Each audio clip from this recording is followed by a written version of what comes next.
Yeah, man. We in here, man.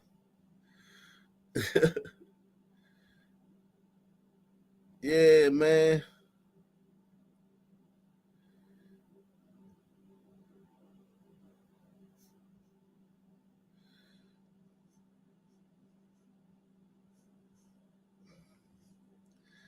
What's cracking, man? Last night, man.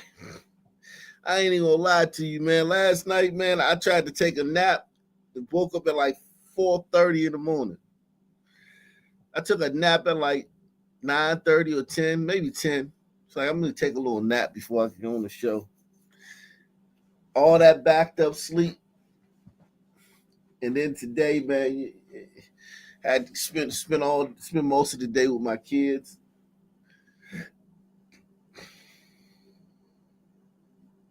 It, it was fun though, man. It was fun, man. Daughter and my son.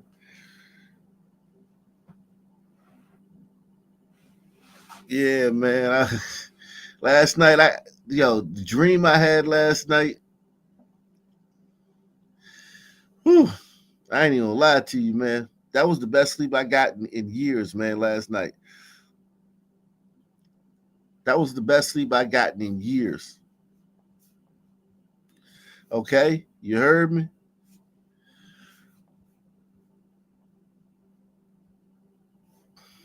The best sleep I gotten in years.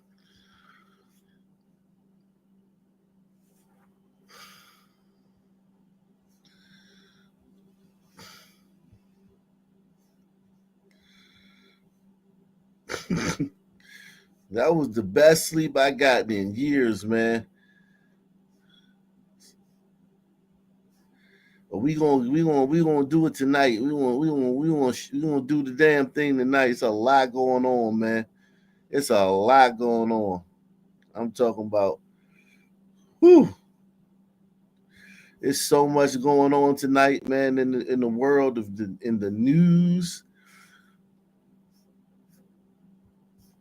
so much going on tonight, man. So much going on tonight. I, whew, I ain't even gonna lie, man. It's like we gonna bring it to you, man. Everybody hit that like button. We're going for 100 likes early, man. We're going for 100 likes early, man. Everybody hit that like button, man. Everybody. Everybody hit that like button, man.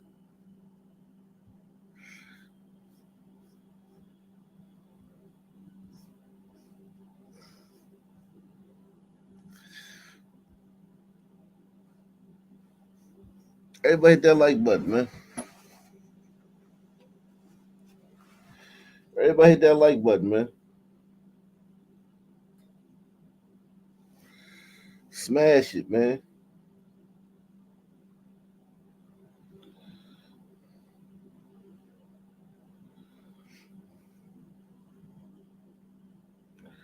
Smash it.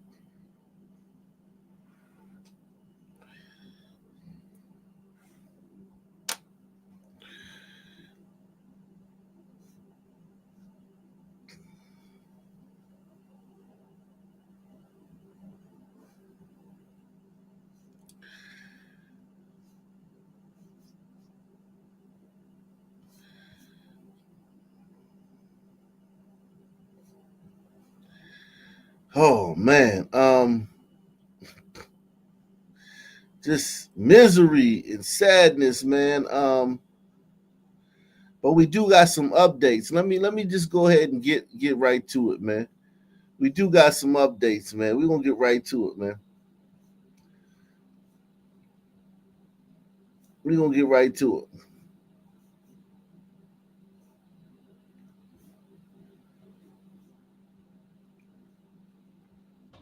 29-year-old Waldo Mejia Well, is Waldo, God damn.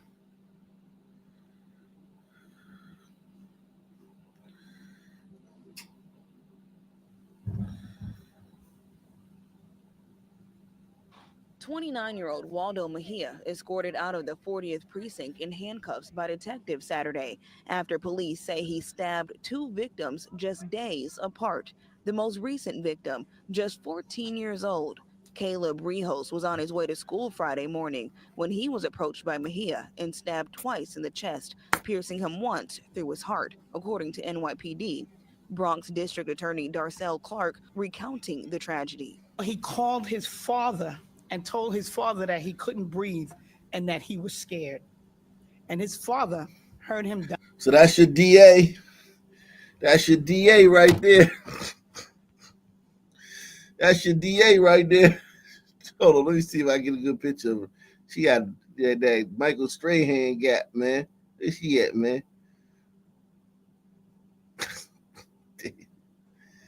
This your DA. His father and told his father that he couldn't breathe and that he was scared. And his father heard him dying. This murder is a singular, it's unfathomable. People passing by tried to help Rihos and flagged down an EMS. Fathomable. She literally said unfathomable. Ma'am, it's fathomable. Fathomable. It's not fathomable. She said fathomable. Nah, man. I can't let you get away with that, man. Nah, baby. I ain't going to be able to do. Can you do it? I'm not going to be able to do. Who remember that song? Nah, baby. Nah, baby. I'm not going to be able to do.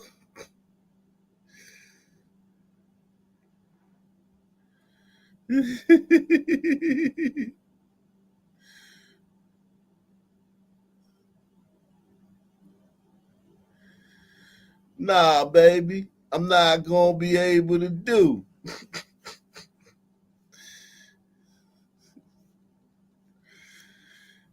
She said fathomable, man. Fathomable.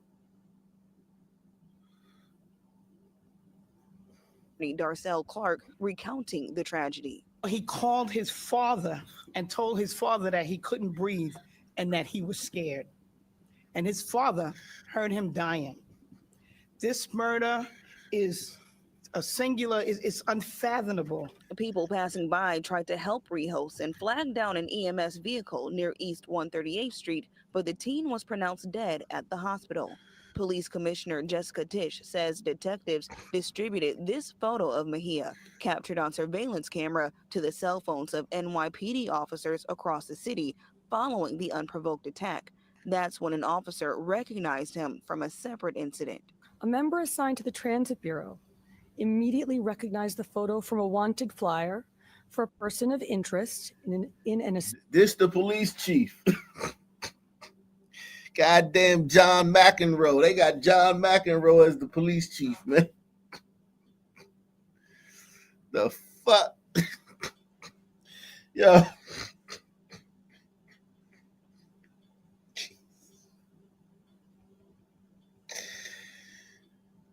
How about this, man? You got people that, like, as soon as a random cop in your city see their picture, they know who they are. That shouldn't be the case, man. A cop shouldn't be like, oh yeah, I know that guy. What the fuck? Officer recognized him from a separate incident. A member assigned to the Transit Bureau immediately recognized the photo from a wanted flyer for a person of interest in an assault to an unprovoked stabbing that occurred on January 5th at the entrance to the subway station at East 138th Street and 3rd Avenue. It was here that police say Mejia stabbed a 38-year-old man in the arm, also unprovoked, in that January 5th incident. Fortunately, that victim survived. Law officials say Mejia was a serial offender known to the NYPD and had 4 prior unsealed arrests. Police apprehended Mejia as he returned to his home on Alexander Avenue. He was still wearing the same clothes and carrying the bloody knife from the stabbing. Residents in the community where Rihos lived now reeling from the news of his passing. It's sad. It's a very sad situation. It could very well be mental health is a very serious thing that's going on. And to attack a 14-year-old child like that. Why does nigga sound like Cameron, man? This nigga sound like Cameron, man. Old ass Cameron. It's Cameron father, man. Cameron, we found your father. Of his passing. It's sad. It's a very sad situation. It could very well be mental health is a very serious thing that's going on. And to attack a 14-year-old child like that, with, what could it possibly have been? What could it possibly been? It could have possibly been he's a fucking evil bastard. It could have possibly been he's a piece of shit. Why does mental illness make you stab people? What happened to talking to yourself, man? I like the old mental illness where you just talk to yourself and shit. Or you twitch and shit. Why now everybody who mentally ill just going around stabbing people and running people over and shit? There's some new mental illness, man. Oh, did you do it? Did you stab that innocent child? Breaking news out of the Bronx. An arrest in the fatal stabbing of a 14-year-old is a suspect responsible for other stabbings. Good evening, everyone. I'm Arthur Chien. That suspect now facing murder charges. This as police are searching for a motive and a potential link between the suspect in this case and other recent stabbings. Let's get right out to our Jessica Formoso. She is live in the Mott Haven section of the Bronx right now with the latest. Jessica. And Arthur, police were able to catch that suspect pretty quickly, and all thanks to surveillance video, including footage from a Ring camera that led them to the suspect's home. Now, this was a senseless act of violence. A child killed by a man who police say is a career criminal who shouldn't have been out on the streets. He called his father and told his father that he couldn't breathe and that he was scared. And his father heard him dying. 14-year-old Caleb Rios took that last breath on Friday morning as he made his way to school. Police say the high school student was minding his own business, walking on East 138th Street in the Mott Haven section of the Bronx, just around the corner from his apartment building, when police say 29-year-old Waldo Mejia walked up to him and stabbed him in the heart for no apparent reason. Caleb receives 2 stab wounds to his chest, piercing his heart and his lungs. Caleb runs from his attacker, but falls down between 2 parked cars.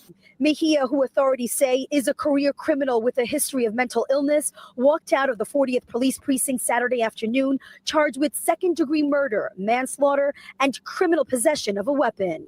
Waldo, did you do it? Did you stab that innocent child? Did you do it?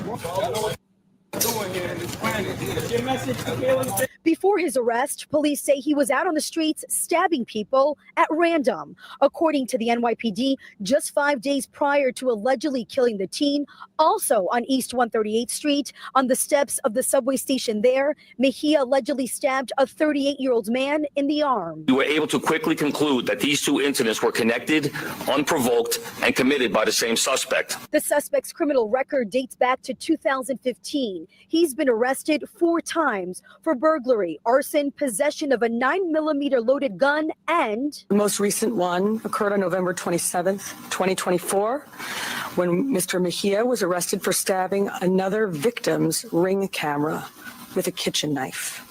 And importantly, was released on his own recognizance the very next day. the last crime he That's the issue, man. Not him, man. Not mental illness. It's y'all mental illness. Y'all the ones that's mentally ill, man. Letting this guy out the next day after he's fucking he had another knife incident, man. That's y'all the ones that's mentally ill. Press 1, man. We need to get rid of y'all, man. John McEnroe and Jason Strahan here, man. With a kitchen knife. And importantly, was released on his own recognizance the very next day. The last crime he committed in 2024 was not bail eligible. However, he was a repeat offender. The status quo is just not working for New York. She rolling her eyes because the chief calling her out. Look at her face. Look at the black DA's face, man. Watch her face. Look. Offender. The status quo is just not working. You see her rolling her eyes? Yeah, bitch. Stop letting these people out, man. A repeat offender. The status quo is just not working for New Yorkers. We do not have a system that puts the rights and needs of victims first. Mejia was arrested early Saturday morning outside his home, which is near the crime scene. Police say they recovered a bloody knife along with a pair of white gloves he was wearing the morning of the murder. At the child's home, candles and flowers left in the lobby. Now, we tried to speak with Caleb's family. They did ask for privacy at this time. Caleb attended Bronx Leadership Academy, where he played football there. In the Miami section of the Bronx, I'm Jessica Formoso, Fox 5 News. Arthur? Just 14. All right. Thank you very much, Jessica. Bronx Leadership Academy. We are live from Los Angeles overlooking the Palisades fire. This has been the most devastating of the 5 major fires raging across the city. And in the last 24 hours, it has taken a frightening turn. I want to show you video. When is this? Let me see. When is this? When did they do this? Oh, it's 2 hours ago. Okay.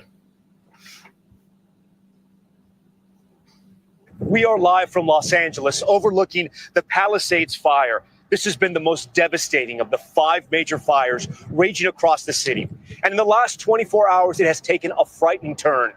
I want to show you video from last night. This is just after that fire switched direction, heading down the other side of the ridge. And this is that fire today, racing towards the heavily populated communities of Encino and Brentwood. You can see the smoke here just behind me. Firefighters desperately have been trying to stop those flames from crossing over the ridge and heading to other major population centers. Last night, evacuation alerts went out across the area, forcing thousands to grab what they could and flee their homes. And even as we track this battle, we're not losing sight of the massive humanitarian crisis across this city. The death toll rose today to at least 13 people. More than 150,000 people have been told to evacuate. More than 12,000 homes and buildings have been destroyed. The mayor today vowing to rebuild. But with so many now homeless, the coming days, weeks, and months will be a real challenge. Our team is spread out across the fire zone, but we're going to begin on the front lines of the fire just behind me. Tonight, this is the new front in the Los Angeles wildfires battle. This is still a very active firefight. The massive Palisades fire, already more than 20,000 acres, growing overnight. Evacuations ordered for Encino and Brentwood, with homes in those iconic neighborhoods threatened by. How many likes do we got, man? How many likes do we got? Somebody fill me in, tell me how many likes we got, man. We need 100 likes, man. Drop the link. Make sure you support the channel, guys. Support the channel via PayPal, Cash App, or the Super Chat.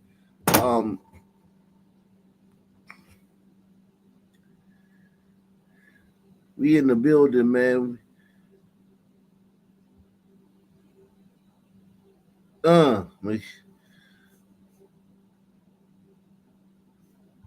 By flames, news choppers capturing the growing line of fire. Definitely some scary stuff. The ATF now tasked with leading the investigation into what caused this fire, even as the battle to contain it rages on. This is areas that have not burned in approximately 50 years.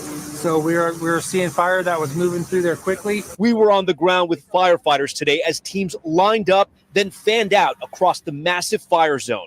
We're here at the front lines of the Brentwood fire. You can see a flare up just behind me right there, the flames rising. And the fight is grueling for these firefighters. They have to go down the canyon, put out those flames. They've been at this for 5 days now. With water resources limited, fire crews are getting water wherever they can, including swimming pools. You're fighting the fires with swimming pool water? We've had to do that on multiple locations throughout the Palisades fire. Overnight, the dangerous Santa Ana winds picked up once again. Man, all you need to do is go get that hop to a whore, man. Get that hop to a whore. She'll spit on it. She'll put them flames out quick, man. After a short lull, The conditions creating this swirling fire-nado. Fire crews using chainsaws to cut and remove vegetation before it can catch fire.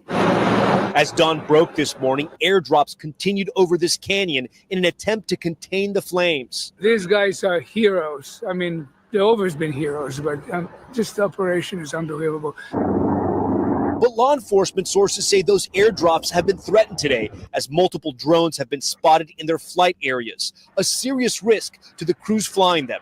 These aircrafts have played a critical role in getting the fires under control, dropping water and retardant to slow the progress of the flames. But a drone is already blamed for damaging this Canadian Super Scooper. It's been grounded for days, and officials say it may not be able to fly again until Monday at the earliest. This as the world-renowned Getty Art Museum threatened by fire, and students at UCLA have been warned to get ready to get out, as all classes now will be remote all of next week. And today, a close-up look at the devastation in Altadena. House after house leveled. More than 150,000 people are under evacuation orders. Actor Dennis Quaid among them. I can't say enough about the firefighters and the first responders in this town. We got some good ones. He's definitely had work done, man. No way that guy looks like that as old as he is. He was acting and he was old when I was a kid, man. I remember him, man. He was a great actor, man. This guy was underrated, man. His brother, Randy Quaid, Randy Quaid was a hell of a comic actor, man. Him and his brother, man, they're great actors, man. But he's definitely had some work done, man. You look like, no way you look like that, man. You like 80 years old, man. It's good people here, and we're fighting as hard as we can to save our city. More than National Lampoons, man. What was that? National Lampoons Christmas Vacation, whatever. That was one of my favorite movies, man. National Lampoons, man. 1,500 National Guard troops have now been called up, some of them to patrol evacuation zones. And Los Angeles County officials say so far, more than 20 people have been arrested for burglary and looting. Just emptied the truck here with everything I was able to throw in. And so many now in limbo. Blake Mallon, a married father of two, lost his home. Tried to grab things that I thought would be hard to replace. So just a lot of kind of kids, baby things for Grayson and Sadie. A lot of photo books, kind of memorable moments. He stayed to the very end as he helped firefighters who ran out of water to save his house. I stayed really, I guess, for two reasons. One, to protect my house. And two, in the back of my mind, if I was going to lose absolutely everything, for me, I wanted to know that I did absolutely everything I could. Yo.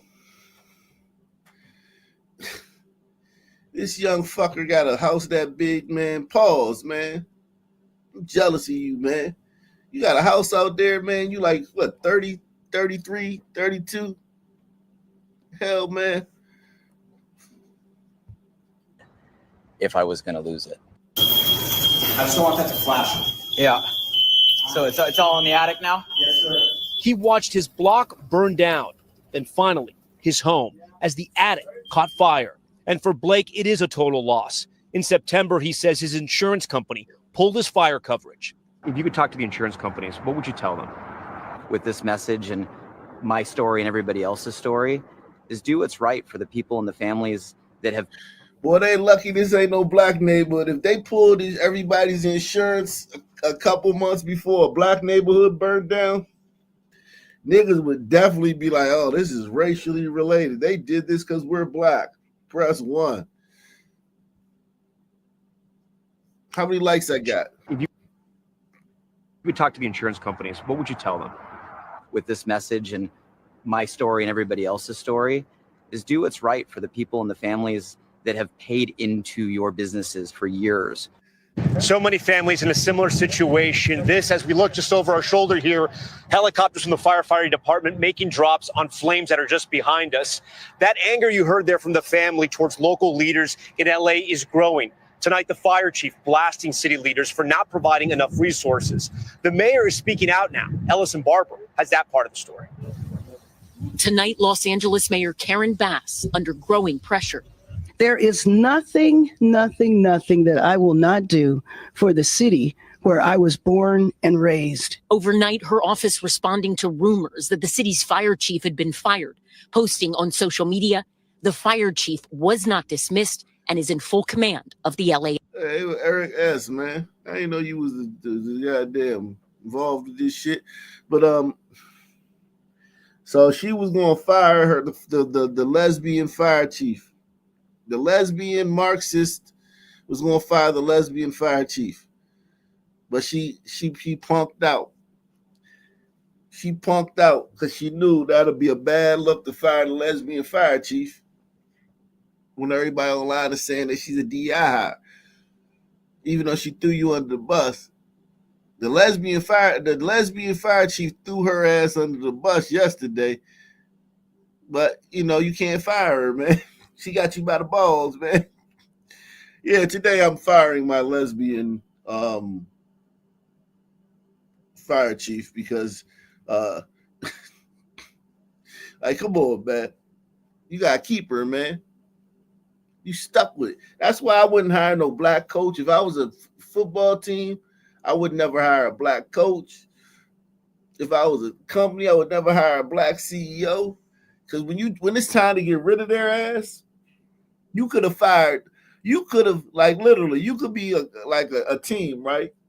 And every coach you ever had was white. And every coach you ever had been fired.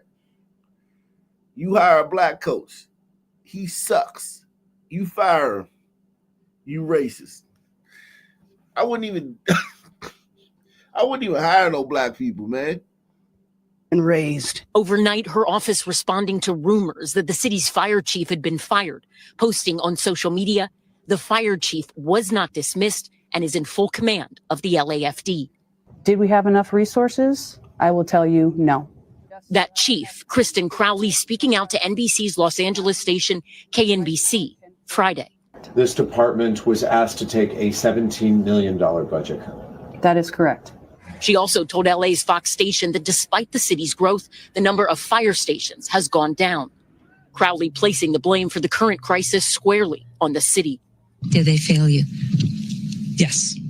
Chief Crowley and Mayor Bass side by side at a press conference today. The fire chief and I are focused on fighting these fires and saving lives, and any differences that we might have will be worked out in private. Also to be worked out, the failure of fire hydrants in the region. Just 2 blocks down, there's a fire hydrant that's working just fine. The one 2 blocks above us is not. Governor, I live here, Governor. California Governor Gavin Newsom confronted on the issue earlier this week. Is it going to be different next time? It has to be. Next time he runs for governor, this is a campaign ad, man.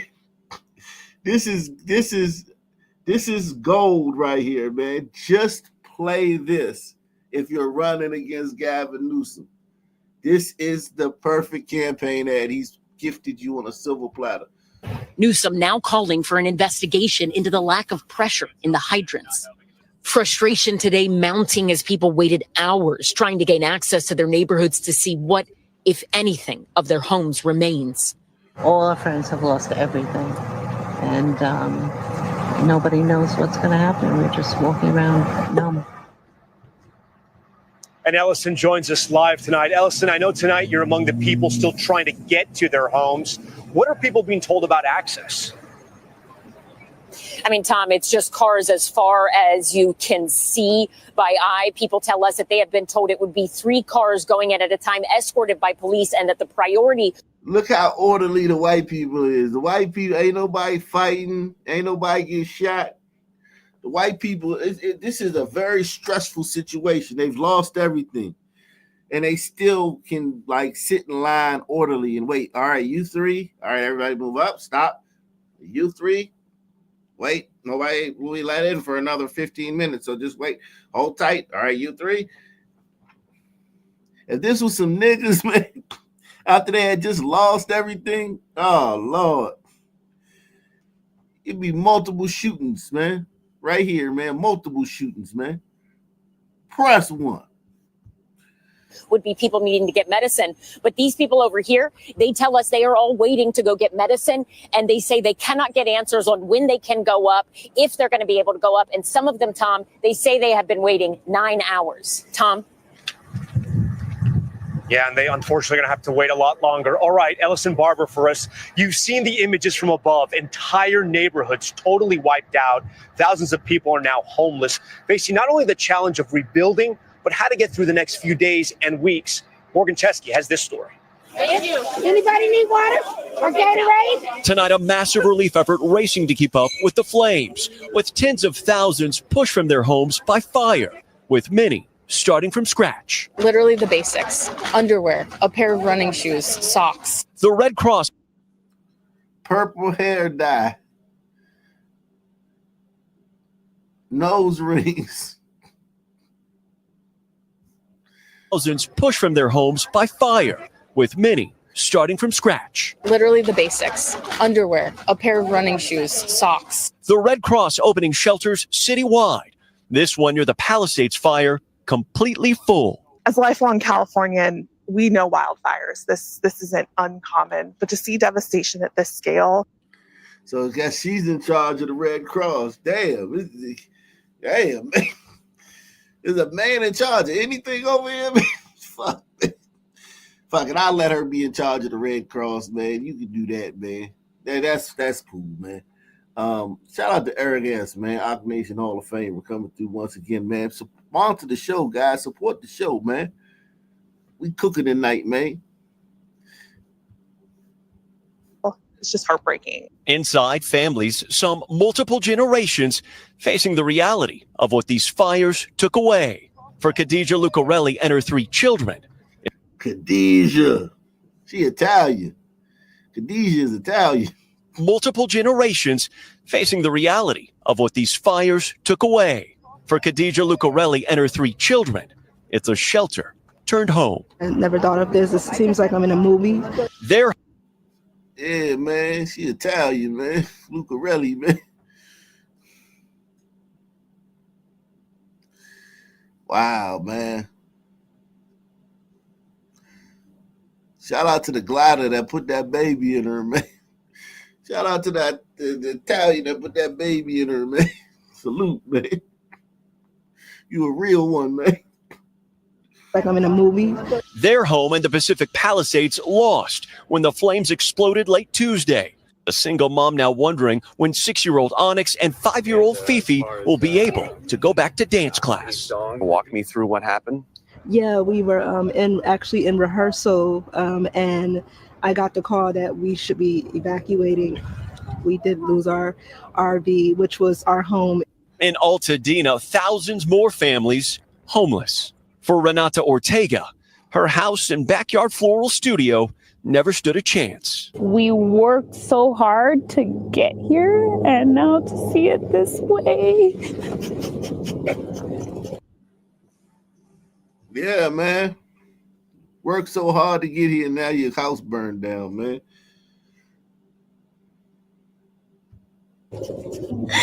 I never thought I would live through something like this.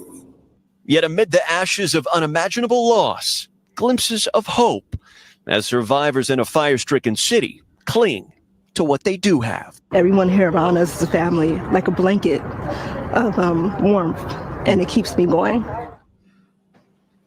Yeah, and here in Mandeville Canyon, you can see fires actively burning right now. This was a prime area of concern for firefighters, not just for the number of homes in this area, but also should the Palisades fire move through here, it could very well impact the heavily populated San Fernando Valley. Tom?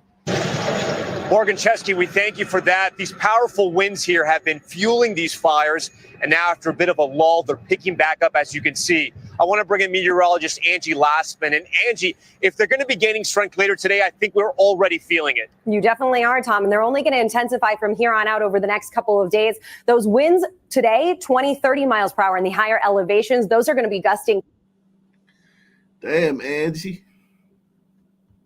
50, 60 plus miles per hour as we get through at least the next 12 hours. You'll notice those ramping up closer to the coast as well, up to 30 and 40 mile per hour winds expected. By late Monday into Tuesday, a high pressure drops in, sits over the Great Basin. That means that another dangerous Santa Ana wind event takes shape. This is going to leave us with those winds 40 to 70 miles per hour across this region. The humidity levels 5 to 15%, further fueling what we've already been dealing with across that region. Those alerts will continue through at least Wednesday. Finally tonight, Los Angeles is a city known for its amazing food scene. And in the face of so much devastation, those chefs from high-end restaurants to food trucks are kicking into high gear to help those in need. That's what got us on here. This massive operation to feed and help those in desperate need started small. We started with 2 hot dog cars, and now we're here. When the fires hit, street food vendor Jimmy Medina and his son did what they could. They handed out hot dogs. But then he put out a call on social media for more food and more help. It's not only us now, it's multiple. A lot of people are helping us out. That call out led to this turnout on Thursday night, with people dropping all kinds of donations for anyone in need. And this was the turnout today. His and other street vendors' operations taking over the Santa Anita racetrack parking lot. Street food chefs from all across Los Angeles joining in. We've been working for more than 12, 15 hours. Shout out to these hombritos, man. You don't see no niggas, no soul food food trucks out there, man. You can't find no yams and no chitlins nowhere around there, man.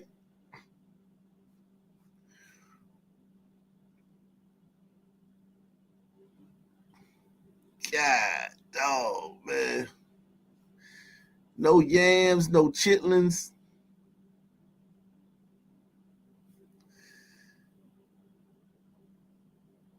Fuck, no jerk chicken, nothing, man.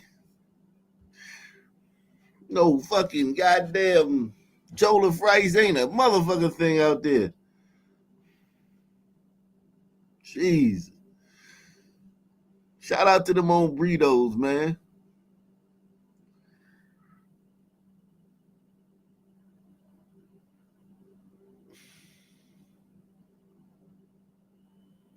Shout out to you hombritos, man. Shout out to y'all, man. Without y'all, y'all make the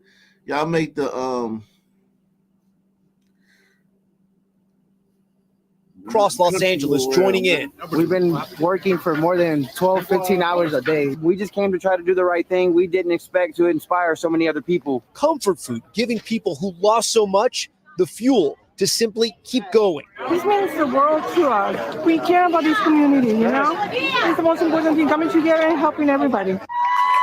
Across the disaster zones, restaurants feeding and cheering first responders as well. Chef Jose Andres making sure firefighters here don't go hungry. We are obviously in the different fires trying to provide food to the firefighters, making sure we have food almost 24 hours a day. I can't wait for the first black woman to come out and be like, we saved Los Angeles from the fire, man. Black women saved Los Angeles, man.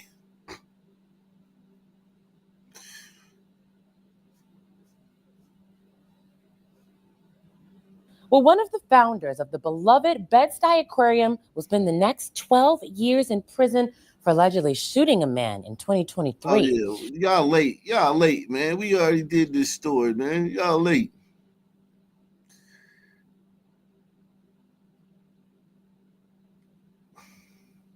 Tonight, police are looking for this man, wanted for allegedly breaking into a bodega in Carroll Gardens. News 12's Nadia Galindo tells us it's not what the thief took, but how he got in that's left customers and employees shocked.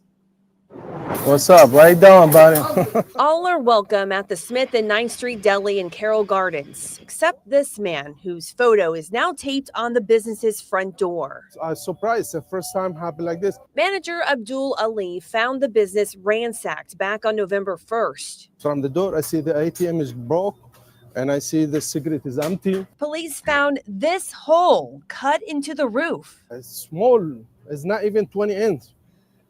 It's too small. Through that tiny hole, the thief got away with $900 from the register, cigarettes, and merchandise. Abdul says he even took a box in the back that stored surveillance footage. He looked like he's experienced. He looked like he'd done it before. Police just released this surveillance video of the suspect carrying a large bag, who they say got away on the subway. A bag full of stuff, cigarette and the stuff he picked up from us. Longtime customers shocked. Through the hole, I can't believe they did that. According to NYPD data, this burglary is one of 89 in the 76th precinct last year. So far, there have been 2 burglaries in the precinct in 2025. Now, if you recognize a suspect or have any information that can help police, they urge you to call their Crime Stoppers tip line. Just a reminder, you can remain anonymous. In Carroll Gardens, I'm Nadia Galindo.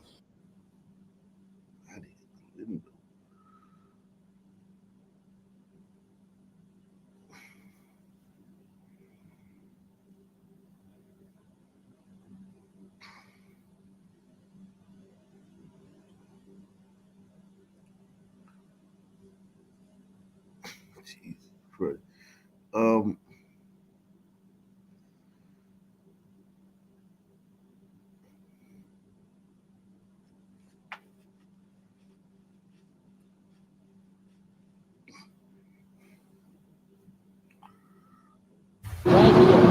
Right in my neighborhood. Canarsie resident Faith Lewin says she was inside a local laundromat Friday evening when she came outside to find a woman lying on the sidewalk, bleeding from her leg. I just see her lying there and her basket, her bag, because she was coming from the supermarket, was at her head and she was crying. Police say a 57-year-old woman was in the area of East 81st Street and Flatlands Avenue when she walked past some teenagers who were arguing. She walked past some teenagers that was arguing.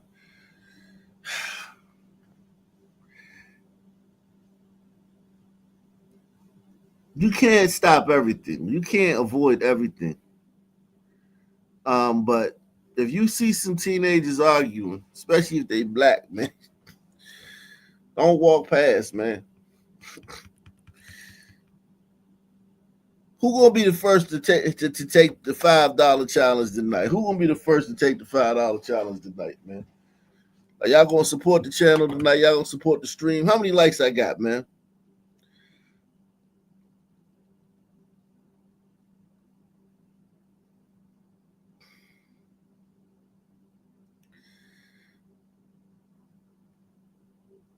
Yeah, don't when you see some teens arguing, man, don't. Who were arguing. Shots rang out. The woman was hit in the thigh. The police was taped off, so I knew it was a shooting because, you've been around, and I knew it was a shooting. And I said, what happened? He said it was a shooting on the block. Wayne Antoine lives near where the shooting happened. He came home from work to find cops in the area. It's sad, and it's not good, and it's happening a lot, and the teens are involved. The 57-year-old was taken to Brookdale Hospital and is expected to recover. Faith Lewin is glad she's going to be okay, but she's concerned about the violence. It is not safe, and the police, the cops, they're doing what they normally would do, but it's like, how much can they do? Because these teenagers, they need something to do. Anyone who knows anything is asked. They need something to do, man. Call police. In Canarsie, Brooklyn, Kieran Dillon. If you don't give them something to do, man, they're gonna kill people, man. Basically your fault for not giving them something to do, man. That's the implication, man. It's your fault. You ain't give them shit to do, man. Why don't you give them something to do, man?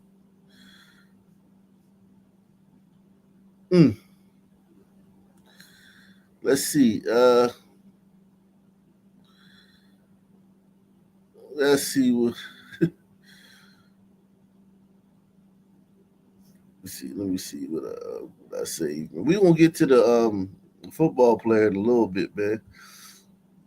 We're gonna get to the football player piece of shit in a little bit, man. We're gonna get to him in a little bit, man.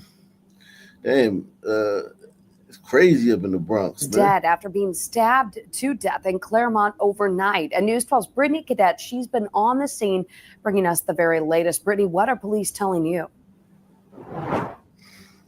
Yeah, Kirsty, police sources tell me that this all started with an argument that then turned physical. They also say this was a domestic incident and that the person that is accused of committing this deadly stabbing is a family member. The exact relation between the two is unclear at this time. Cops say they were called to 1541 Selwyn Avenue just after 1:30 this morning. We're told they saw the 32-year-old victim and he was rushed to the hospital but did not survive. Bronxites who walk on Selwyn Avenue every day say they can't believe this happened. Hay una inseguridad grande ahora mismo en la ciudad. Cuando tú sales, tú no sabes si vas a regresar para atrás para tu casa. Imagínate ahora dentro de tu propia casa. No sé si los dos vivían ahí o no, pero... Hey, man. Hey, when do you plan on learning English, lady? How long you gonna be here before you learn a lick of, like, one word? Like, can you? When are you gonna learn how to say a sentence in English? Or you just like, fuck it. You just gonna speak Spanish for the fucking rest of your life and shit. Some of them do that too. They just speak Spanish for the rest of their fucking life.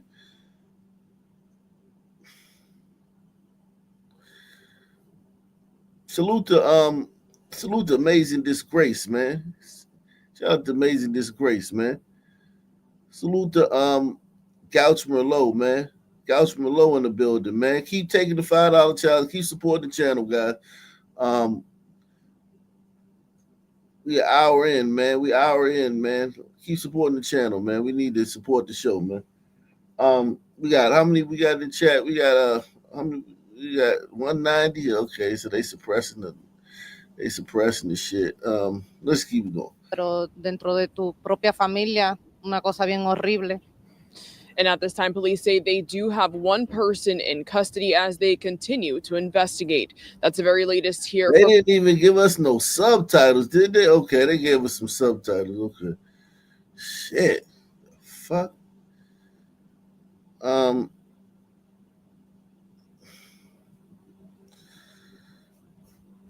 Crazy, man.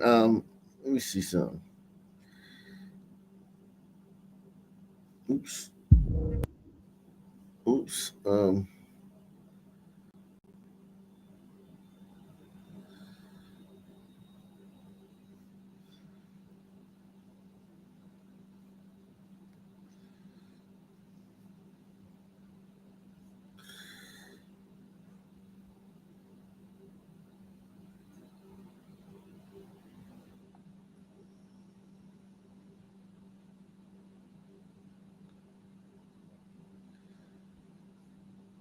Look at this. We got a Negro right here shooting and a Negro right there shooting. You sitting in the car right here. You out front of the store, just sitting in the car. This nigga right here starts shooting at this nigga right here. God damn, man. And neither of them give a fuck about anywhere any of those bullets goes. Innocent bystander shot in the head during shootout outside Lancaster County Getty Mart. Jeez.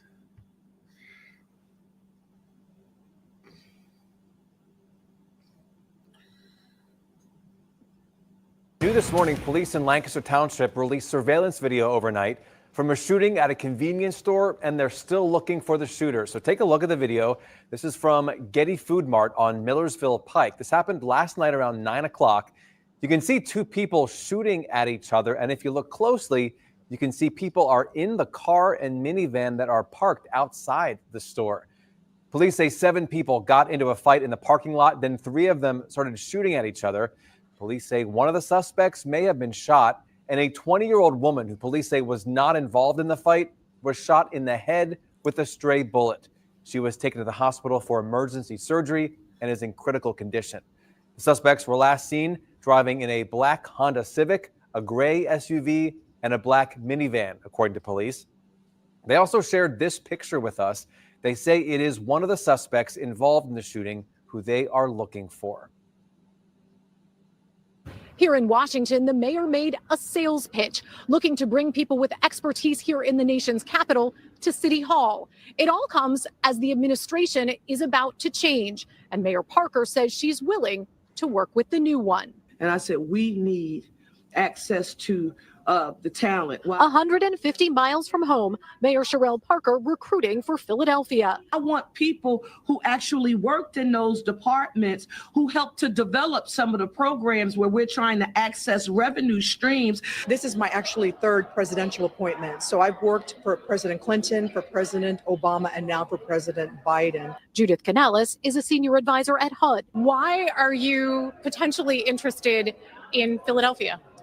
Well, this is, as they say, not my first rodeo. And so that therefore, Philadelphia to me has always represented dynamism. A dozen floors up from the networking event, Mayor Parker said she got the idea after talking to a transportation official. He shared with us, hey, there's some other states who are having meetings, recruitment meetings here in Washington, D.C. from some of the exiting departmental leaders. A light bulb went off. In an exclusive interview, we talked about what's ahead. There is obviously a new administration coming here in Washington. How are you preparing in Philadelphia? How are you preparing for that change?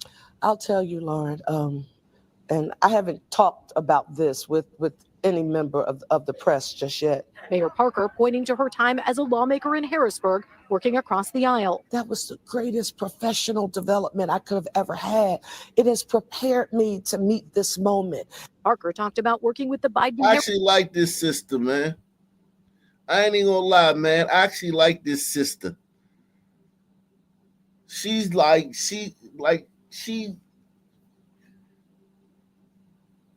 lowered the Philadelphia murder rate. I mean, literally, we don't even do murders in Philly every night like we used to, man. She lowered the Philly murder rate considerably, man. She started enforcing the law. I actually like this system, man. This is one system, man, I actually like. Salute to Kimberly Ashcraft, his best channel on YouTube. Let's show Ox some appreciation and make it a record night of super chats. Oh, man.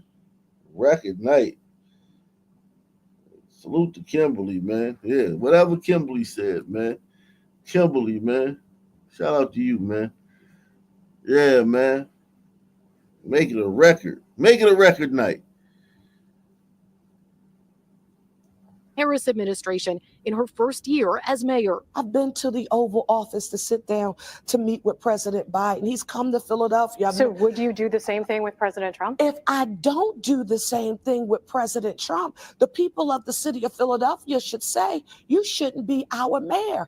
Mayor Parker also confirmed today that she's looking. See, I like her, man. I like her. Trump. If I don't do the same thing with President Trump, the people of the city of Philadelphia should say, you shouldn't be our mayor. Mayor Parker also confirmed today that she's looking to recruit not someone, but something to Philadelphia, a Biden library, after he leaves office. In Washington, D.C., I'm Lauren Make, NBC 10 News. Still a damn Democrat.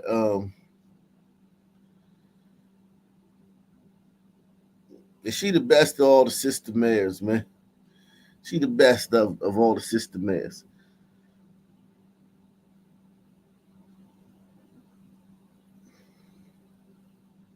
Tonight, a man is in custody after authorities say he killed his wife while drunkenly backing his car up in his driveway. It happened around 10. Jesus. You talk about a fucking bad day, man.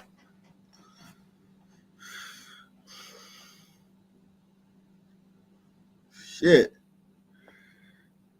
Could you imagine if he hadn't killed her? She'd be fucking nagging and complaining like shit. Imagine if he just rolled over her foot. He'd never hear the end of it. Maybe he did. Maybe he's lucky after all, man. Lucky guy here, man. Tonight, a man is in custody after authorities say he killed his wife while drunkenly backing his car up in his driveway. It happened around 10 last night on Autumn Mist near Spring Cypress Road and Grant Road. The Harris County Sheriff's Office says Kevin Ivey knew his wife, Brenda Ivey, was outside of the car, but stepped on the gas as she tried to get in. The car hit her and he continued on, crashing into a tree. Brenda Ivey died at that scene. The Sheriff's Office says Kevin Ivey was arrested on charges of intoxication manslaughter. Oh, those is blacks, man. I think those blacks. Ivy. New video tonight that shows the moments a teen was shot by a Texas DPS trooper. But we want to let you know that we are freezing the video before it appears the teen is shot. Look at the upper right corner of your screen. You can see the Texas DPS trooper and the vehicle there that stopped, the white one. Suddenly, the teen breaks away, runs across the street. He appears to turn back toward the trooper. Oh, and yeah. That's when the trooper fires. That trooper don't know that that's not a gun. Suddenly, Watch the this teen little- breaks away.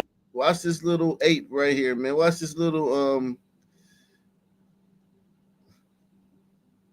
little orangutan, man. Watch him. Watch his arm. come back. Runs. Oh, I would have shot his ass. It ain't a nigga on the street that wouldn't have shot him after this. Watch this. Hold on. Hands just a moving. Yeah, man. You getting shot, man. That cop didn't do nothing wrong, man. Free that cop, man.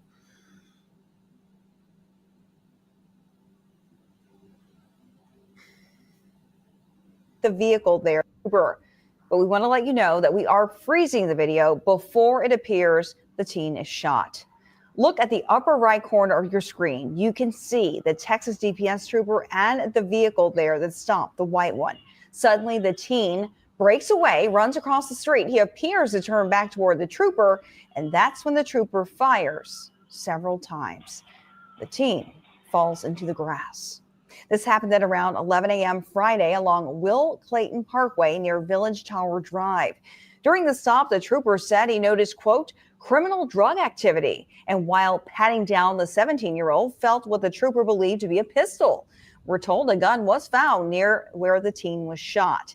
The teen was taken to the hospital with a gunshot wound to his torso. The Texas Rangers are investigating.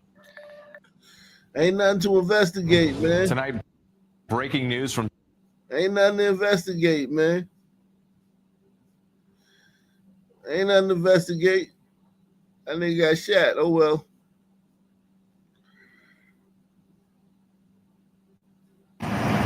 Red snow and yellow crime scene tape. Those are the indicators that something terrible happened at the Laurelwood Apartments, a South Side apartment complex that has seen better days. You used to be able to come out and play and make snowmans, make snow angels, bob. You can't do any of that anymore.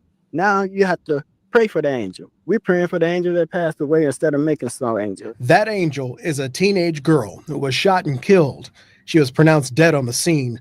Her body was found in the complex's snow-covered courtyard just after 11 Saturday morning. It's just one of many things that trouble Johnny Daniels, who is visiting his fiance, who lives in the complex. You got people out here, you got people that's walking around that probably seen it and seen the little girl laying there and said nothing. That says a lot about this community, and that's scary. I don't want to be here. Yeah, you better leave too. After they see this shit, they ain't gonna want you there anyway. You a snitch, man. You snitching to the news, man. And you better get your fucking fiance up out of there, man. Johnny better get his fiance up out of this fucking black hellhole.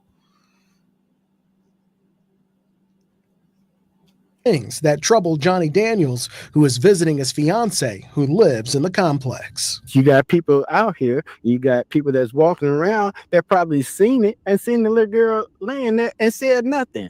That says a lot about this community, and that's scary. I don't want to be here. I'm trying to get her the hell out of here. Police don't know what time the victim was shot or if she lives in the complex. They also don't have a suspect description. That's why they're asking anyone who may know something. So it's just a dead girl laying in the courtyard with a bullet in her head, and don't nobody know nothing.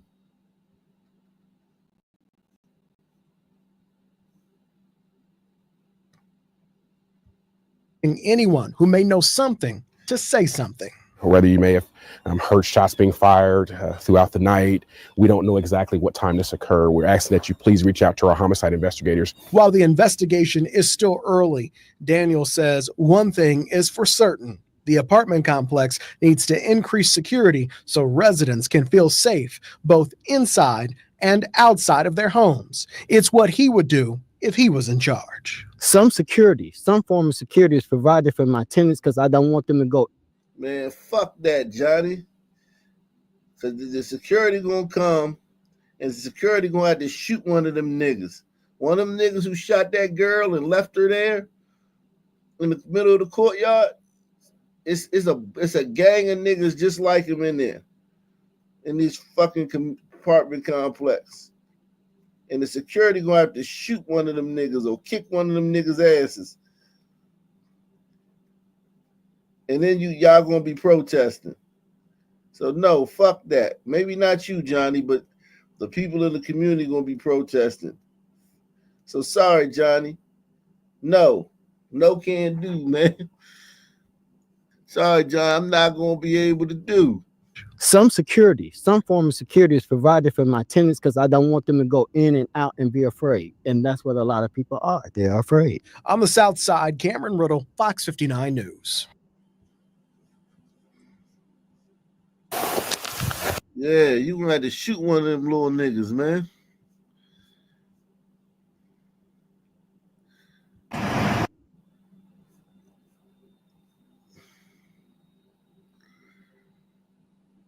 It just is what it is, man. You're going to have to shoot them little niggas. That's all they understand.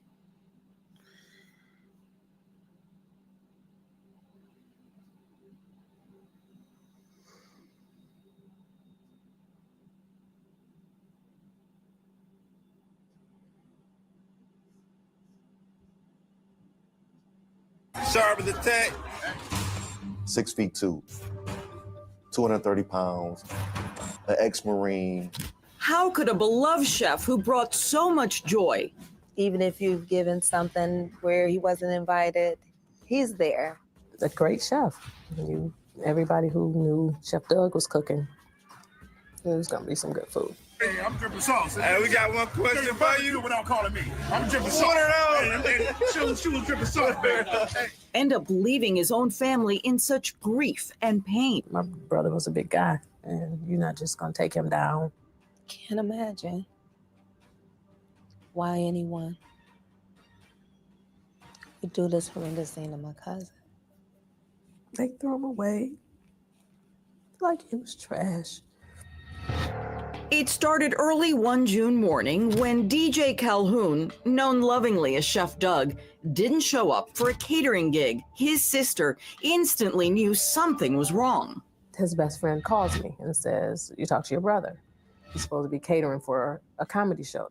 And the guys who are the promoters are looking for him. I said, oh, well, let me call you right back. DJ didn't answer his phone, so Dana tried texting him. My last text to him says, boy, you better call me as soon as you get this message. But for the first time ever, radio silence. In fact, no one had heard from Dana's brother since around 3:30 that morning when he made a call to his best friend, capping off a Thursday night out on the town with buddies.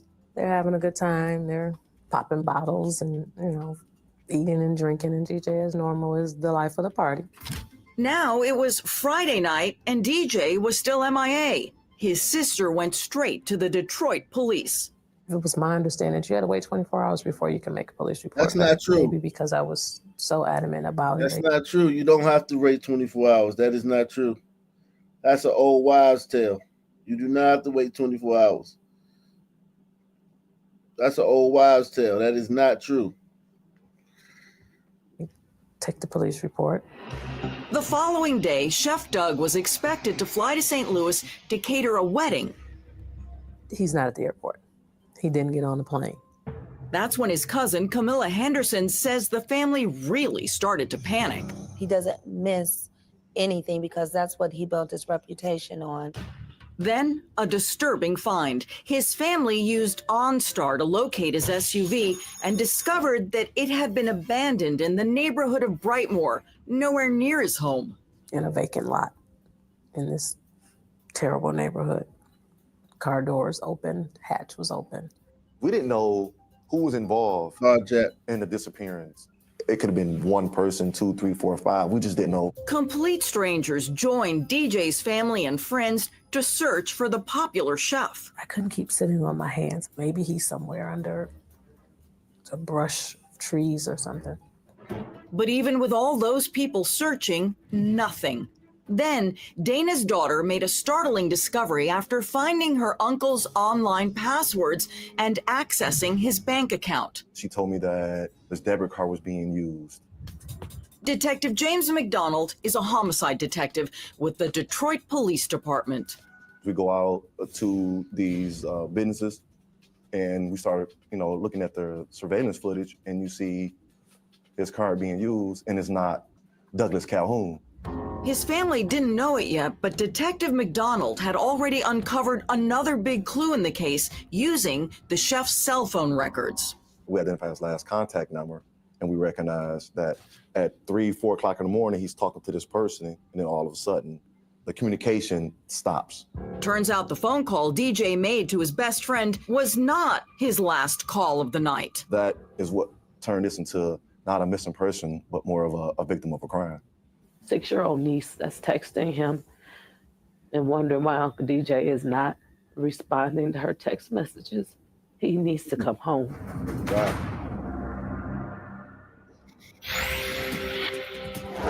We're back with the disappearance of DJ Calhoun, aka Chef Doug.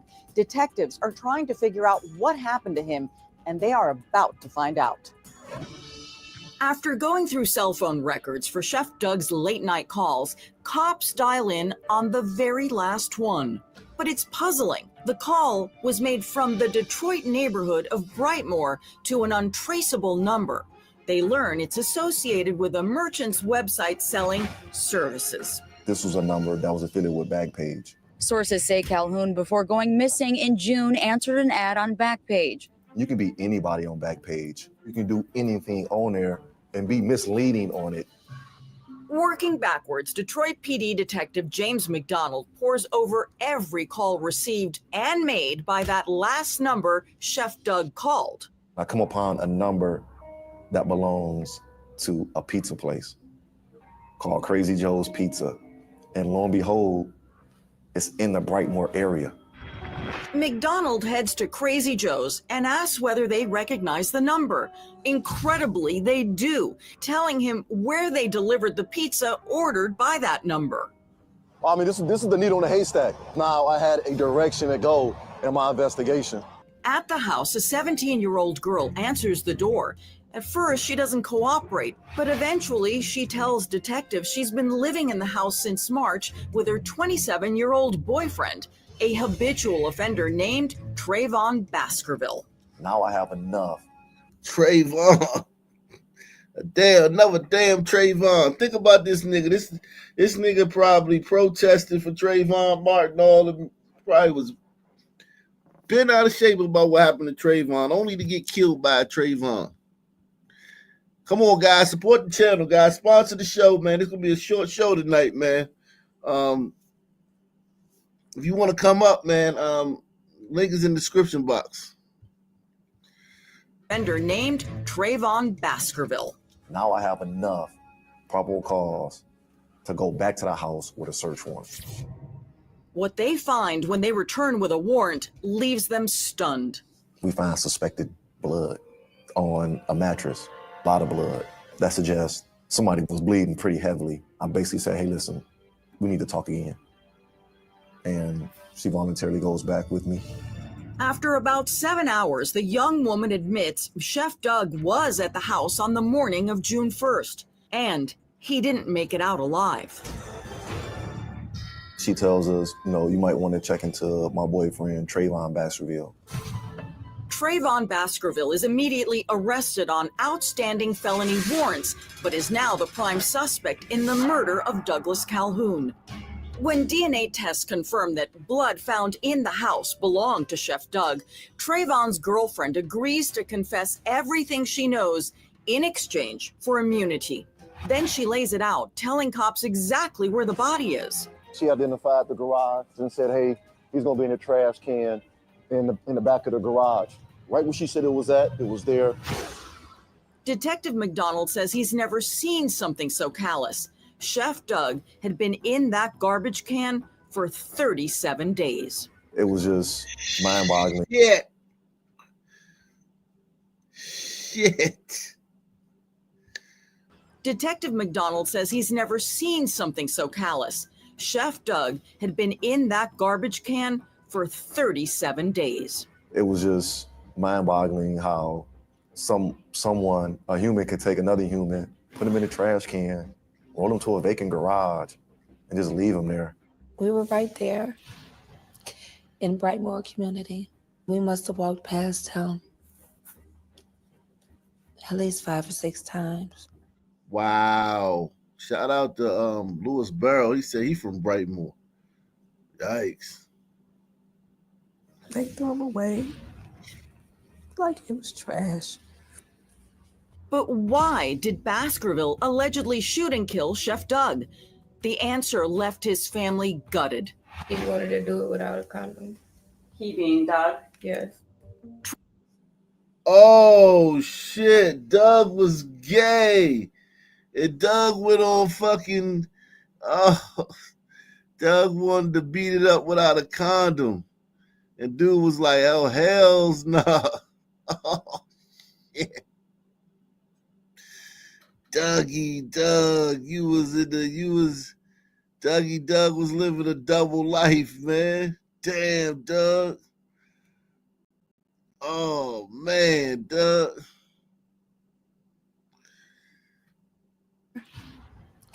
In Brightmoor community, we must have walked past him at least 5 or 6 times. They threw him away like it was trash.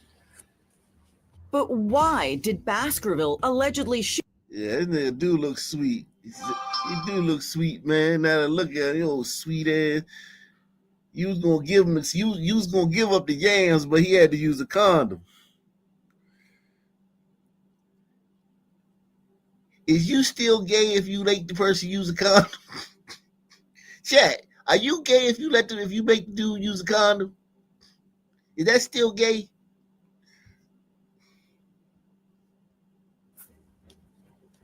At least 5 or 6 times. They threw him away like it was trash. But why did Baskerville allegedly shooting? Oh, you said he wanted to hit the 17-year-old girl? Oh, man. I hope so. I hope that's it, man. I hope you wasn't the fruit cup, Doug. Oh, he was pimping. That's pimping right here. Okay. But a pimp ain't too far from being a homosexual, because a pimp do anything for some money. So if the dude be like, yeah, I want both of y'all, the pimp is like, cool. How much you got? Press 1. Kill Chef Doug. The answer left his family gutted. He wanted to do it without a condom. He being Doug? Yes. Trayvon's girlfriend claims the chef had come over to the house agreeing to pay her $50 for oral sex, but then wanted more. And what did you do at that point? I told him no. She's... Holy shit. Yo, that's gotta be, that sucks, man. That's a sucky way to go out, man. I feel bad for this brother, man. Thank God Doug not a freak. Doug, he just, oh man, Doug, I can't make this is bad. You was a pillar in the community too. If Doug was just an ain't shit dude, it wouldn't even be that bad. But Doug was allegedly a pillar in the community, man. He was allegedly a pillar in the community. He probably had done this move 100 times. Off the late night, hit up what's the name of that site? Craigslist. Hit up Craigslist or Backpage off the late night. See, Doug, if you had some game, you could have got one of them hoes at the club, man. Doug ain't got no game. Doug ain't had no game, man. Salute the bug off, man. Doug ain't had no game. He couldn't get one of them grown women at the club, man. So he had to go try to get him some little. He tried to get some ass off the back page, off the late night. Doug was at the club that night, man. That's crazy. Doug was at the club that night. Heard from Dana's brother since around 3:30 that morning when he made a call to his best friend, capping off a Thursday night out on the town with buddies. They're having a good time. They're popping bottles and, eating and drinking, and DJ as normal as the. So you popping bottles in the club and shit, and that sucks, man. You in the club popping bottles and had to call a little a stanky booty freak 4 o'clock in the morning to get your nut off, man. Such is life, man. That's life, though, man. I ain't gonna lie, man. That's a life. Life be like that sometimes. Yikes. C'est la vie, man. Agreeing to pay her $50 for oral sex, but then wanted more. And what did you do at that point? I told him no. She says he asked for his money back, and that's when Trayvon came out with a gun. Them two started going. He asked for his money back because he couldn't get the noggin from a rando. He couldn't get the noggin from a rando without the condom. She protecting herself, man. Salute to this young lady, man. She's a smart hoe, man. She protecting herself. She like, I don't know, man. Man. We in this for the long haul, man. We in this hoeing for the long haul. Hoeing is the best thing going. I'm trying to keep hoeing, man. I don't know you like that, man. You gotta use a condom, man. Doug was like, nah, man. I need that neck. I need that Inspector Gadget neck, man. Oh, I need that sloppy slop. She was like, nah, man. I got a boyfriend. He in the other room, man. This just some late night shit, man. What you trying to make love, man? What you trying to make love, man? Doug was trying to make love to her mouth, man. Doug was trying to make love to her mouth. She like, nah, nigga, this is a quick nut, man. So you go in the house and go to sleep, man. Now wake up with blue balls, man. Doug was like, nah, I want to make love to your mouth, man. Going back and forth. What does back and forth mean? They was arguing back and forth about the money. When Chef Doug asked Trayvon to step outside, she says her boyfriend shot him in the back. You asked this dude to step outside. What's wrong with Chef Doug, man? Chef Doug, man, you can't be fucking real. I see why they threw him in the trash can. He didn't he wasn't the Marine that was the caterer. He was just some nigga that showed up trying to get some neck off the late night for $50 and then wanted to squabble over the $50 and squabble over the condom and shit, and then wanted to go outside and fight. Honestly, I hate to say it, but I can see how they just throw that nigga in the trash. They ain't know he was all that. They ain't know he was a Marine and a fucking famous caterer and chef and beloved community member. They ain't know that. They just like some nigga trying to get some neck, and now he trying to squabble over it and shit, man. He arguing over $50. Press 1. I don't think she lying. I had some situations like that, man, where I had some, some lovely ladies of the night living in my spot, and they was, doing their thing and whatnot on Backpage and Craigslist. This was in 2000s. This was in the 2000s, the late 2000s.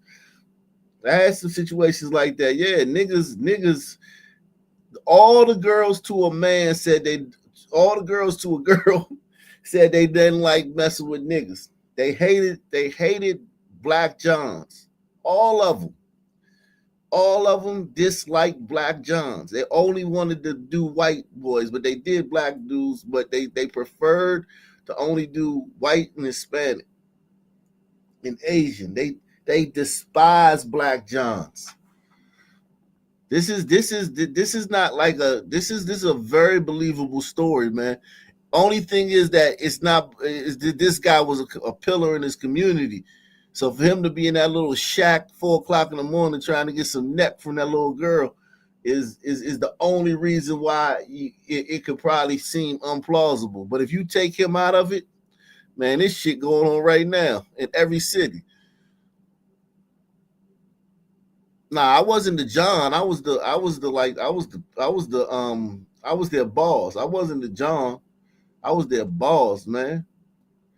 I wasn't the John. I was their boss. I was the pimp. I wasn't their John. But I have done a lot of stuff, man, though, like that, like as far as like little freaks and stuff like that. All of us, everybody in the hood or whatever in the community has, had a freak off the late night 1,000 times. Don't get me wrong, but what I'm saying is,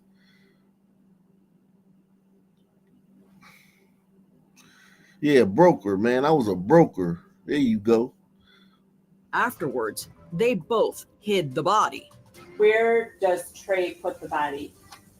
Into the dumpster. Okay. Oh, let me roll it back. Oral sex, but then wanted more. And what did you do at that point? I told him no.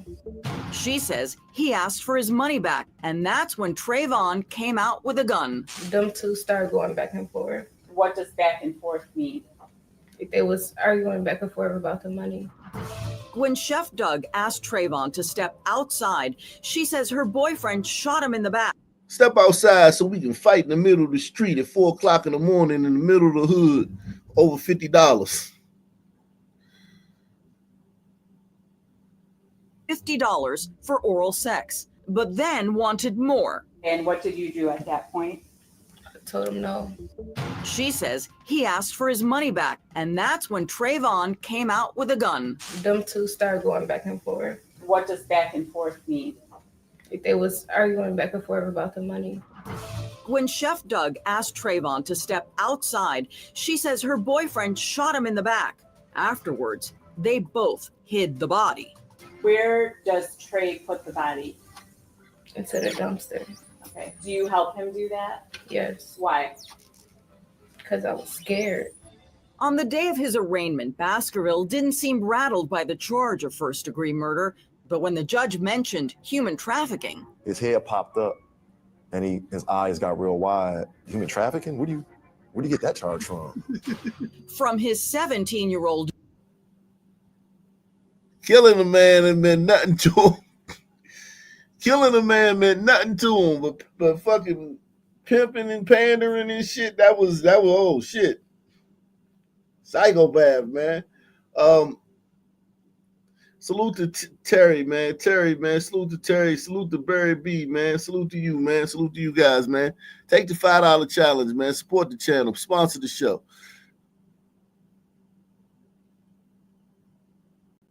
Tracy Jones says Doug was zesty as fuck. Nah, I misread it, man. Doug wasn't zesty. Doug was just the low life. He was living a double life. He was this community man, this man of the community caterer during the day, and off the late night he was cruising Backpage and shit to try to hook up, try to get sloppy top, man.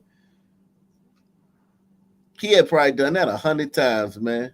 Look how comfortable he was in that set, man. He was very comfortable, man. He'd done that 100 times, I bet, man. I bet he had.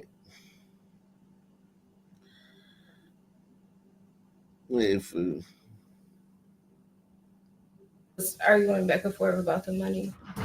When Chef Doug asked Trayvon to step outside, she says her boyfriend shot him in the back. Afterwards, they both hid the body. Where does Trey put the body? Into the dumpster. Okay. Do you help him do that? Yes, Why? because I was scared. On the day of his arraignment, Baskerville didn't seem rattled by the charge of first-degree murder, but when the judge mentioned human trafficking, His head popped up and his eyes got real wide. Human trafficking? Where do you get that charge from? from his 17-year-old girlfriend, who told investigators Trayvon forced her into prostitution at age 16, and that he confiscated all the money she had earned. 1 year after Chef Doug's tragic death, Trayvon Baskerville was convicted of second-degree murder and human trafficking. Part of what did him in were more phone calls, conversations with his then-girlfriend, asking, "Did you tell on me?" and telling her, "If you keep talking, you're going to make yourself an accessory." Those calls were recorded from prison, a fact not lost on the judge during his sentencing. And there really wasn't much evidence that directly linked you to the crime until you opened your own mouth on the jail call. When you asked, "Did you tell on me?" that was the clearest admission of your own guilt and your own responsibility. And that's really what convicted you in this case. Speaking at Damn, sentencing, you could Dana tell Phillips said she no didn't want to convict him. You could tell it's hurting that sister to convict him, but she had to. Press 1. Mammy. Those calls were recorded from prison, a fact not lost on the judge during his sentencing. And there really wasn't much evidence that directly linked you to the crime until you opened your own mouth on the jail call. When you asked, "Did you tell on me?" that was the clearest admission of your own guilt and your own responsibility. And that's really what convicted you in this case. Speaking at sentencing, Dana Phillips said no matter what the reason her little brother showed up at that house that night, he did not deserve to be murdered. I don't want to hear that no matter what the reason. We know why he showed up, though. No matter what the reason. No. We know why he showed up there. We know the reason. And Dana Phillips said no matter what the reason her little brother showed up at that house that night, he did not deserve to be murdered. DJ was unarmed. He would never physically harm a woman. Yeah, but he was going allegedly, and I believe the girl's testimony, man. She has no reason to lie. She's got immunity. She said he wanted to go outside and squabble over the $50. Man, if I'm running a fucking Backpage hoe house and shit, I ain't trying to be in the street fighting with you 4 o'clock in the morning. That's making my spot hot. Woman and didn't pose a life threat to this coward Baskerville. Yet he thought it was necessary to murder my brother rather than simply asking him to leave the house. He did ask him to leave. Your brother wanted to fight. Your brother the one told him to come outside. Were you at the trial, baby? Where was you at, man?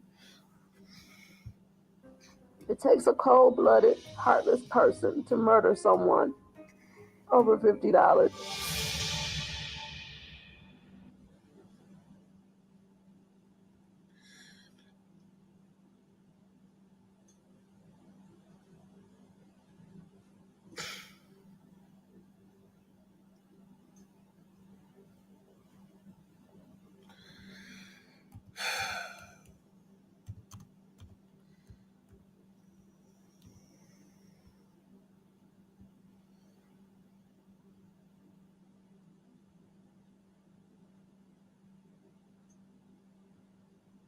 Evening. Thank you for joining us. First on News 2 at 6 o'clock, weeks after a crash that left one person dead, 2 others injured in Lafourche Parish, a former LSU football player is facing charges. State police issuing a warrant for the arrest of Kyron Lacey, saying his reckless driving led to that deadly crash. News 2's Brittany Weiss with new details tonight.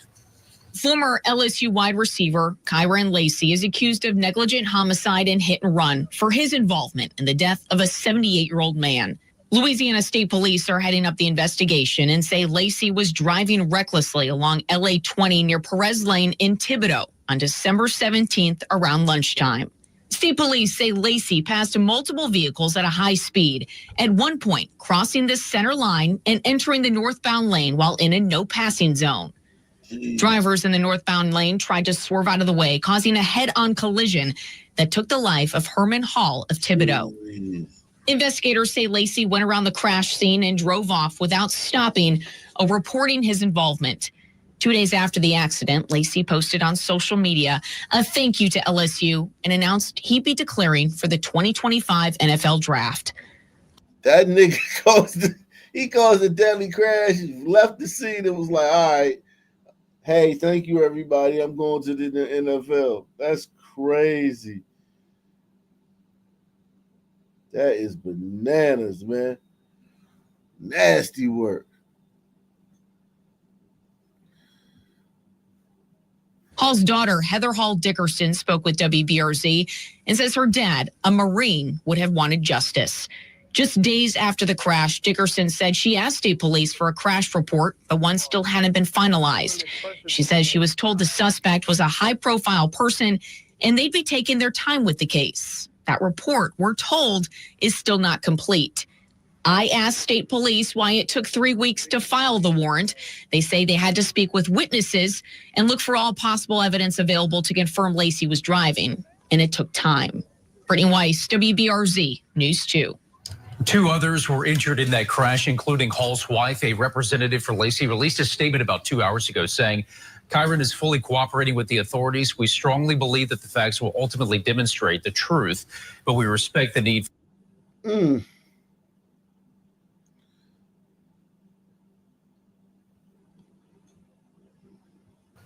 Digger Earls, the attorney representing Herman Hall's family, says he has been involved in a lot of high-profile litigation over his career and says he has never seen a name withheld by officials because someone was a high-profile individual. No one is above the law, not a star athlete, not anyone.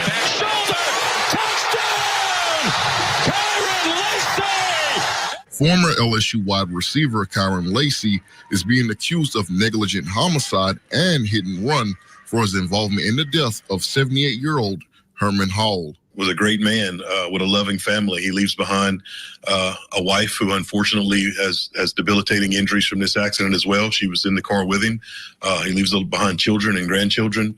He's a retired soldier, retired law enforcement, just a wonderful man that left a lifelong legacy behind. Louisiana State Police say Lacey was driving recklessly along LA 20 in Thibodaux on December 17th, at one point crossing the center line. Drivers in the northbound lane tried to swerve out of the way, causing a head-on collision that took the life of Hall. I think that tells us a lot about Kyron Lacey. Attorney Digger Earls, who plans to represent Hall's family in the case, says he is a big LSU fan, but that will not stand in the way of this case. I cheered Kyron Lacey throughout his career. That doesn't change my position or it doesn't change the job that I have to do seeking justice for this family. State police told Hall's daughter days after the crash that the suspect was a high-profile person and that they were going to take their time on the case. I don't understand why state police would withhold the information, like the name of the defendant, because he plays football. That's ridiculous to me. WBRZ asked state police why it took 3 weeks to file the warrant. They said they had to speak with witnesses and look for all possible evidence to confirm Lacey was driving.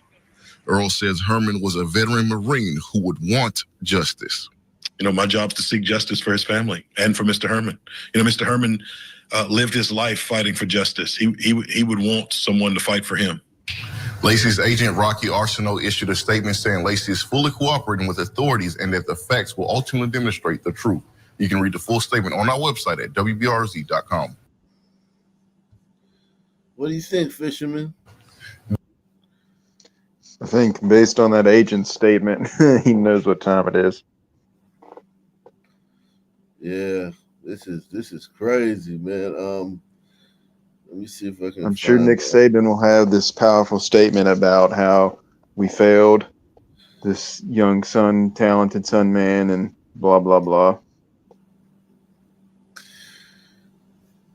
Let's see what Shannon Sharpe got to say. Hey guys, it's your favorite Dunk here. Go ahead and click that subscribe button below so you don't miss a single episode of Nightcap. That button right here.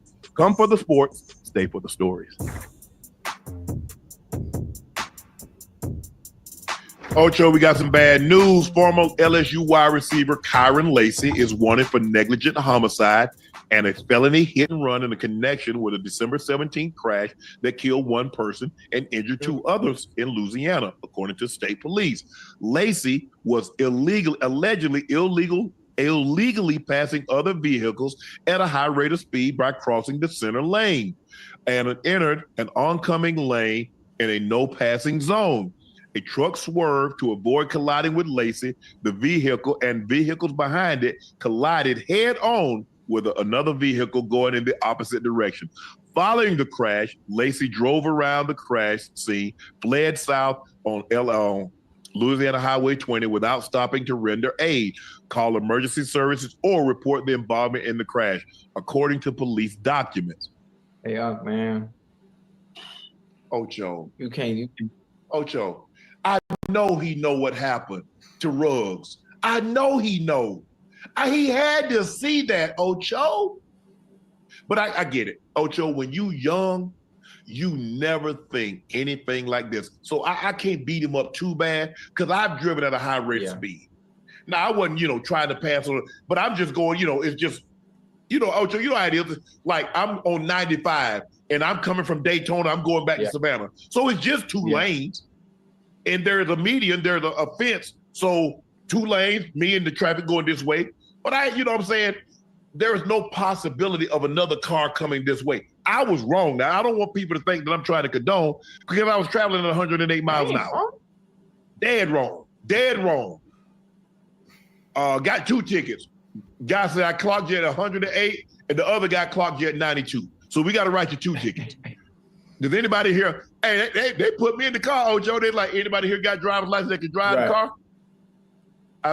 Let my one of the dudes that went to college with me, he drove the car. They took me to the police station. It's like bond like $1,500. I broke that thing. You know what I mean? Ojo, I was counting money. They thought I had a money counter in my pocket. I've been peeling off the money.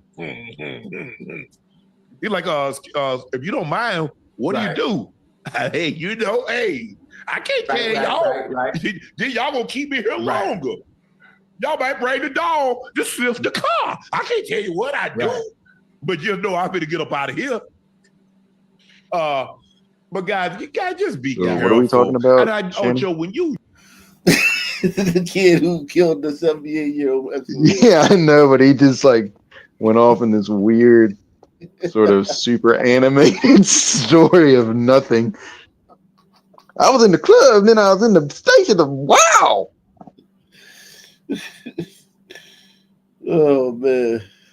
Oh Lord. Right. Yeah. Young, you believe you are invincible, especially if you're an athlete. Now, I like I said, we've been athletes our whole life, Ocho. So you know how we think. Man, shout out to Quick Takes, man. Salute to Quick Takes, man. Shout out to you, man. Jacques Retro. He said, did you talk about the latest Karan Blake verdict? Oh, from DC? Yeah, I have to get into that, man. Yeah, I forgot about Karan Blake, man. Yeah, a little kid got shot trying to steal that man's car, man. Yeah, we'll get into that next, man. Shout out to you, man. Salute.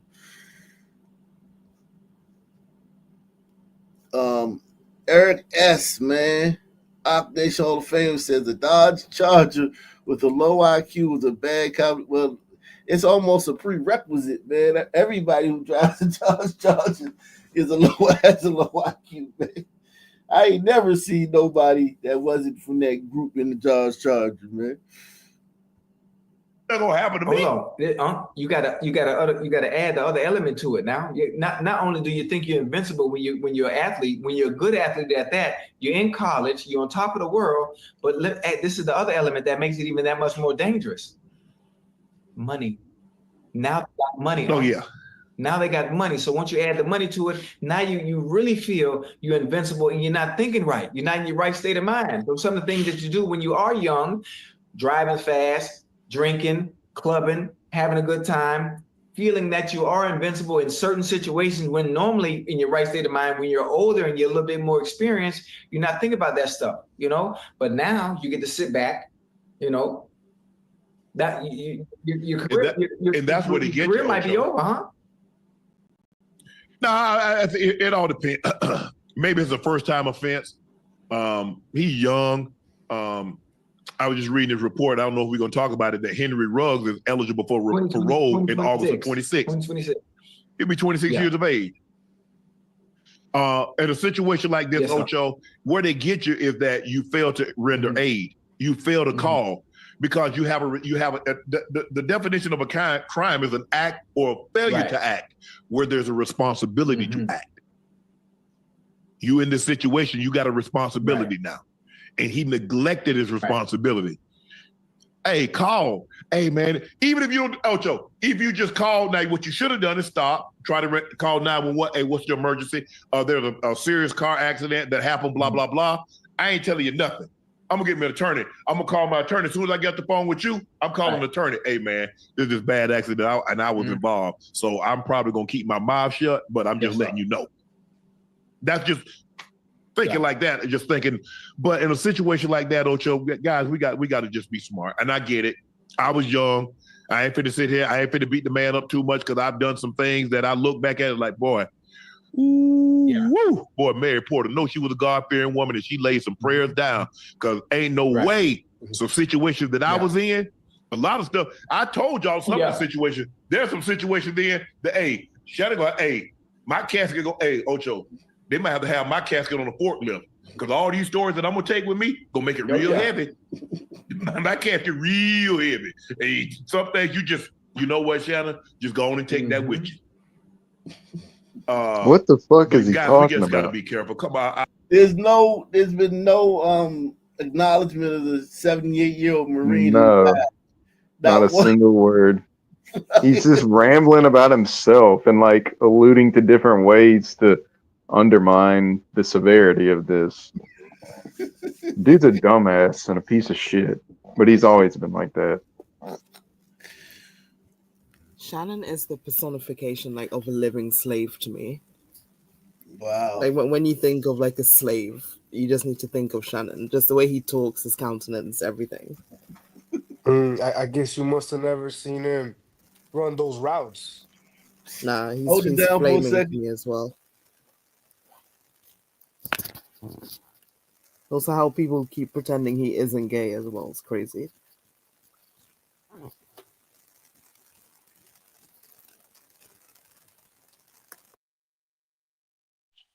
What do you think, Fish? Eagles are gonna take the Packers out tomorrow, or what? I don't know. I haven't kept up with it at all. Well, I'm telling you, I'm letting you know right now. The Eagles are, and fuck the Eagles, by the way, but fuck the Packers. You know? Sure. I know you. My bad. I know it's not Roll Tide or anything, boy. Just the lack of accountability from these Sun men when they do stuff, and the constant weaving of narratives to where they just keep talking to the point where somehow they convince themselves that nothing actually was done wrong, or that actually they're the victim in the situation, never ceases to baffle me. Yeah, This I isn't mean, hard to figure out, and these guys can just sit here and talk and talk and talk until they get to a place mentally where they're like, you know what? Somebody owes me for this. Like, no. And they can't do it. They can't self-regulate. It's never them. I mean, what else is new, Fish? This incident is not the last of its kind. You know, gonna keep happening. Isn't there one? Where is he playing at right now? But there's a rookie from I think he was from Georgia. Remember, he did some crazy shit driving as well before he got drafted. Yeah, he was street racing and I think Right. wrecked and like a girl died or something. Or got hurt bad, or I don't know. I mean, it was bad. I can't remember exactly, but it was bad. And now he's in the NFL, and I think he's slacking off. I think he's a issue player or something, but Yeah, this ain't the last time this is gonna happen. Fish, funny enough though, did you hear? I was gonna tell Ak about this, but did you hear what? Do you remember the 49er player that got during the robbery got shot by a kid? Yeah, Ricky. Yeah. Did you hear what Ricky said recently? Yeah, he's out of his mind. Yeah. Yeah, I mean, look, not okay, fine. If I don't agree, but if you want to forgive the baby, I guess. But to say you would like to meet him because you know his life must be hard or whatever the fuck he said, I mean that's sorry, Fish. That's textbook glider, dude. Right? I think it's Christianity is the problem, honestly. Like all You these think so? people, yeah, I absolutely think Christianity is the number one problem in the psyche of the Western world, is that it always preaches we're all the same, you know, God's children, and that the most important thing to do is to love your enemy and to forgive and forget and blah, blah, blah, blah, blah. And I think that being hammered into the consciousness of so many people for so long, you end up with people that can't behave rationally. As far as gliders, when you say Yeah, rational people. gliders are the main ones that have suffered from the Christian delusion, but it's something that happens to every group that religion infects. Mm. But you think that if it do you think that that 49er, for example, right? I think you said his name was Ricky. You're saying that this glider, if it wasn't for Christianity, he wouldn't think that way? Yeah, I think gliders have been conditioned through all of this bullshit to think in such a way that they are predisposed to take routes of self-destruction. But you know, Fish, the gliders of old, they were Christians and they were pretty, how can I say, not what you described. You know, like the gliders of old, even the Protestants, right? Who were by all accounts Mm. very God-fearing, right? They were still very vicious, you know? And I think over time, the Christian talking points have worn down the glider self-preservation consciousness. The glider spirit. Oh man, yeah, this is a sick. This Yeah. conversation is sick. It's almost like he's a psychopath. Like the way for these stories, like the first thing he is like, yeah, man, I was the same way. Here's how you get away with it. And if like he was like, it's Like that almost like he's a psychopath, man. yeah, who you kill, Unc, right? Kind of makes you wonder. Yeah, man. I wonder what the people said. Okay, so it said, this ain't a good look, Uncle. Dude literally killed a man, and y'all seem to feel more sorry for him than the person who lost his life. Well, he's just a baby, huh? He said, Sharp acting like this dude ran over a cat and fled the scene. He killed someone. Stop acting like he just made a mistake.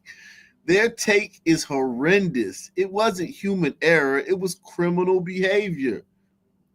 Shannon had more energy for Tyreek Hill than he had for Kyron Lacy, who was responsible for an innocent person's death. Yeah, Shannon Sharp had more smoke for Skip Bayless, more smoke for goddamn anybody Whitlock. who said something about, Whitlock. He had more smoke for Jason Whitlock than he had for this fucking guy. I mean, I think it goes back to the thought process of like seeing themselves in degenerates. Yeah, this shit is crazy, man. He getting roasted though. This was said that boy is 24 and cooked. I was once young and dumb, and just thankful my decisions didn't cost anyone harm or their life. This one says this was a garbage take. Somebody lost their life by a grown ass 24-year-old man. What if it was your family member that didn't come home? Damn. This one said y'all bugging. Somebody died. Would y'all keep the same energy if it was one of your children that died as a result? Come on, God, damn, they cooking shit. No. But again, I always gotta say this to you. I would love to see this story on the Shade Room or one of them like sun areas. That's where we really get to the meat and potatoes. You know. I mean, And I would, I they're would, I already would thinking hope. ahead about like he will be out in 2 years or something. Oh yeah, definitely. Because the other guy who did it, Henry Ruggs, who burnt that girl up and her dog in the car in Las Vegas, played for the Raiders. This was 2 years ago. He was going like 142 miles, ran into the back of this girl, set her car on fire, trapped her in the car. Oh She yeah, burned to death. yeah. And he's coming home in 2026, and he was on the street for the whole trial. So he'll end up only doing like 2.5 to 3 years. Then he might end up with the Redskins.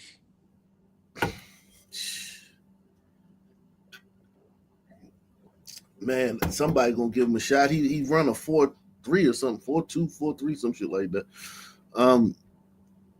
The craziest part is he declared for the draft 2 days later. This was Shannon acting like he got caught jaywalking. This ain't a traffic ticket. Someone died.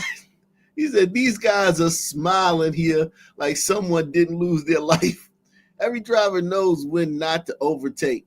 I lost too many relatives on the road to understand why people are making excuses. A life has been lost. Have some fucking empathy. Do you think it could be like racism related, like on their part, like subconscious or conscious racism? I think the original take was like, yeah, we athletes, we down with the younger generation. You know what I'm saying? I understand young people do stupid stuff, but then they went then it started getting into psychopath stuff, man. Like this was literally psychotic, man. They didn't mention the guy once. Like this is I think they're just psychopaths, man. Two brothers, man, two psychopaths, man. This one says his name is Marine Herman Hall of Thibodaux, Louisiana. Put some respect on that man's name instead of worrying about LSU season that they'll lose in. They care more about football players than us veterans anyway. Semper Fi, bro. Said this is really disappointing. He was harder on Zion for his weight and suspension. Yeah, that's true. Kyren Lacy breaking the law, killing someone, and failing to report to stay on the scene. Yeah, he was mad as fuck about Zion for real. Wow, Shannon. Shannon is getting destroyed. These are his fans too. So it's like crazy. Like this is his channel. This is crazy. Can you imagine a glider doing this? Like, a service incident and the glider talking about, man, when I was a show that was getting it in. Like you can't. If a glider would have done that, Shannon Sharp would have made a video Right. going after. If it was a son victim, for sure, 110%. Yeah. Oh, if it was Let me some ask victim. you guys this. Excuse me. What if there is no football? There's no sport. What do you think would Shannon Sharp do? Is he going to Well, be he was a terrible student. a He male was- prostitute? No, yeah. What I'm thinking is, if there's no football, is he like a male prostitute, just a regular gay guy? What do you think he should? I don't know if he's gay or be not, doing? but here's the thing. I think he would be working in a factory somewhere, maybe a truck driver or something like that, or maybe working with his hands. I think he would be in kind of- prison. Yeah, probably so. No, I don't think he'd be in prison because like what I said, he's gay. But the most probable Gay guys in profession that prison. he could do is like a prostitute. Yeah, I'm not sure what that means. Yeah, I don't know about y'all over there. A whole lot of gay guys in prison.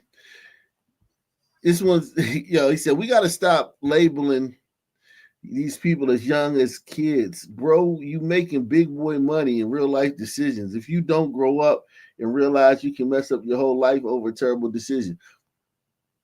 He said, "This is crazy talking about his career's over. He just ended someone's life and had no remorse whatsoever. Left the scene, then declared for the draft, acting like as if he didn't just kill somebody." God, dog. Oh shit! Worst take ever. Negligent homicide in Louisiana is 5 to 10 years in prison. He won't get that. He'll be home in a few years if he goes to jail. Because several NFL players have killed people. Stallworth from New England, Little from the Rams, Leonard Little from the Rams killed, and they all killed white people too when they was driving, and they didn't do any time. Stallworth got Dante Stallworth. He got 6 months community probation for killing somebody. Didn't Serena kill somebody in the car? Who? Serena Williams. Or Venus. never Maybe heard it was that. Venus. Maybe it was Venus. Let me see. I think it was Venus Williams. One of them killed somebody in a car accident. Damn. Yeah, it was Venus. It was she Venus. Yeah, it was Venus. It says Venus reaches settlement in wrongful death lawsuit over fatal car crash. Yeah, she killed somebody. Yeah, in the car crash. That I never heard about that. That's wild. I Yeah. get this stat. This is gonna blow your mind. Well, not really, but so one of our aldermen here, right? He's a Brito, but he's a cuck, right? He loves some people, because some people are victims of everything. But he put out a stat. He said, although because they're trying to lower the speed limit here from 30 to 25, right? And a point he made for that, he said, some people make up 31% of Chicago, but they make up to 65% of fatal crash victims. He was trying to make it about inequity, right? Think about that. Some people make 31% of the city, and there's 65% of the fatal car crashes. Yeah, they're the ones driving recklessly, They're the killing ones driving themselves. reckless. I don't know about you. That's what I drew from that stat, and I told him that, and he started talking shit that I'm a racist. But think about that though. I think they want to lower everybody's speed limit, right? They want to lower it 5 miles an hour because some people are some people. I mean, another way that, remember that one day me you and Reese from Philly were going down the line of things that some people impact in society, like bulletproof glass at the gas station and so on and so forth, right? 5 miles an hour is a lot, Chief. It is. I mean, it's not a little bit, bro. But that point aside, Chief, 31% to 65% of I mean, how fast are and they're not going the speed limit. Like, if they're dying at that rate, they're not going the speed limit anyway. Yo, we do anytime we do a video on the hit and run, it's most times it's a son. Salute to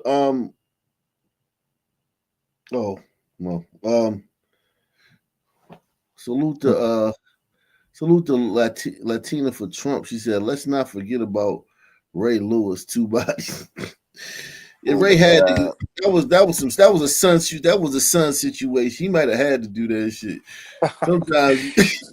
Yeah. Hey, I know Marvin Harrison had to do it to him. Remember him? Marvin Harrison? Yeah. Sometimes you gotta get good.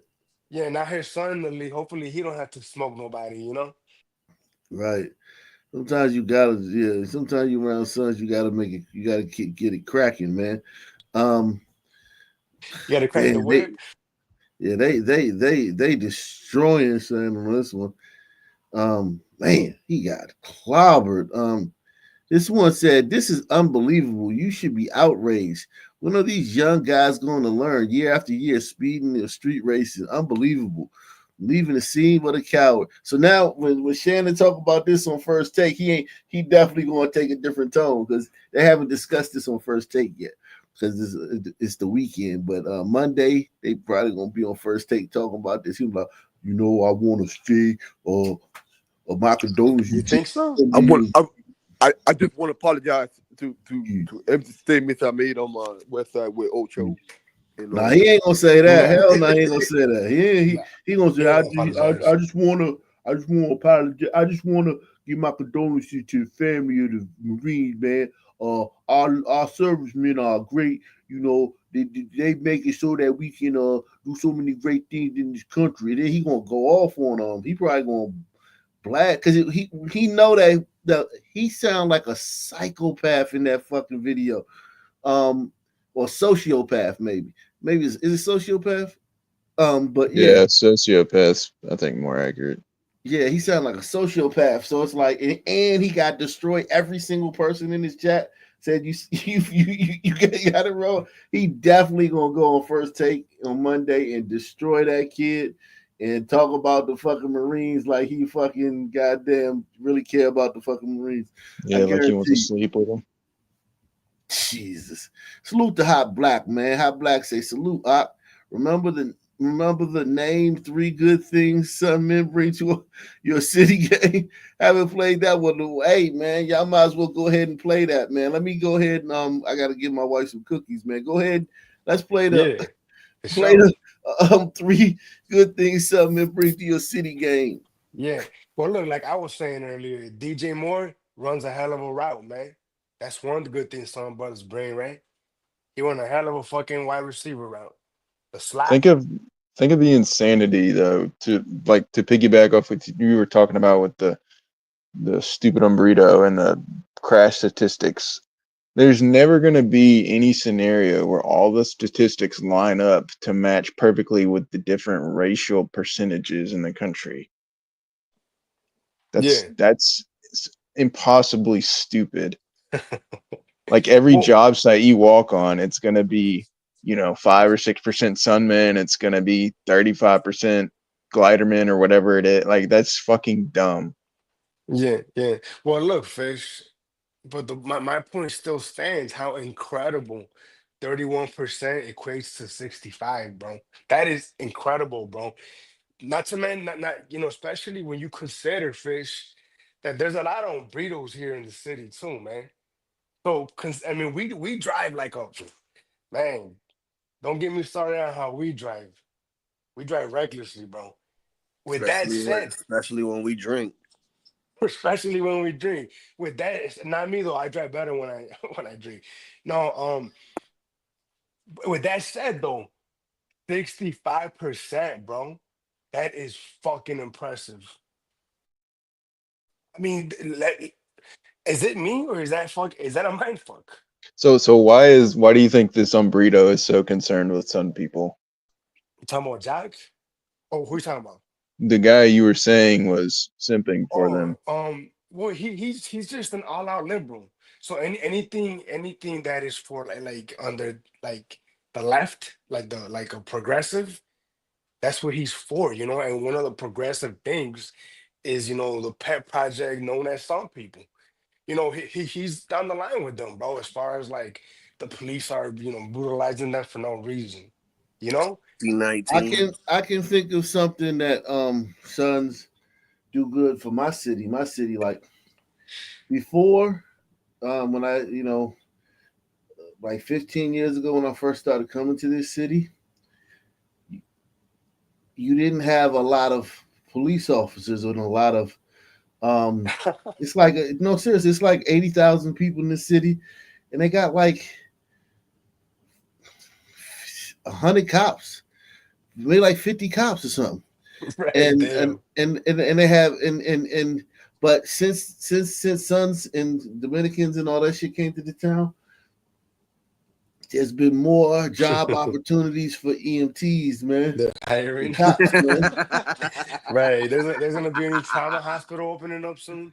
And shout out to the Dominicans. And hold on. And the private school has gotten more applications than ever from parents wanting to send their kids to the private. They got one big private school here. They got a couple of them. They got this one big one, and their applications have gone through the roof, man. And right. And another thing too, like we got like fried chicken joints and shit all over town. Like they never used to. It used to be just bars. Like you go to if you wanted some chicken, An you Irish got pub. chicken wings at a bar, yeah, or a pub. Now it's like New York fried chicken joints all over the place and shit. Right, Which is right. good because I mean, you know, Gotta I like eat. that stuff sometimes, but Right. like that's that. Those are the good things they've done for the city. Like everything else, like milling around, like niggas just be standing like the downtown was quiet, and you know, you see you drive through downtown at night, you see college students and white people just, you know, going to bars and whatnot. Now it's like you go downtown during the day and a bunch of random niggas just standing around Wait, of hold all up, hold up. ages. I'm not even talking about like young kids. I'm talking about like Right. niggas might be 42 just standing there and shit. Just chilling. Man, Yeah. you talking about you describing Orlando, Chief. You just described Yeah. Orlando. Yo, Abo, let me try to understand what you're saying right now. This is in the last couple of years that you've been there that this has changed that much? Man, listen. This city probably was 2% black when I started coming here, man. Right. Now it's probably about 10, no more than 10, but it feel more because white people don't just be outside. Like they either go somewhere or they on their property. Niggas be just everywhere. Like niggas be walking around. Like I knew the city was cooked when I was in the supermarket one day, and some son started arguing with the cashier over something. Like I forgot it was something, right? And the cashier was like, you know, just trying to tell him like, hey man, look, you just gotta just go or whatever. And they was like, yeah, just leave. And he was a young son. He probably was like 24, 25. He And on his probably way out, over 50 cents. on his way out, he started knocking shit over. And I said, oh shit. I mean, you never see nothing like that. Okay? Like never. Yeah, we got a bunch of Joe Dirt. We got a bunch of Joe Dirts here and Joe Dirt looking white boys and right. White boys and shit.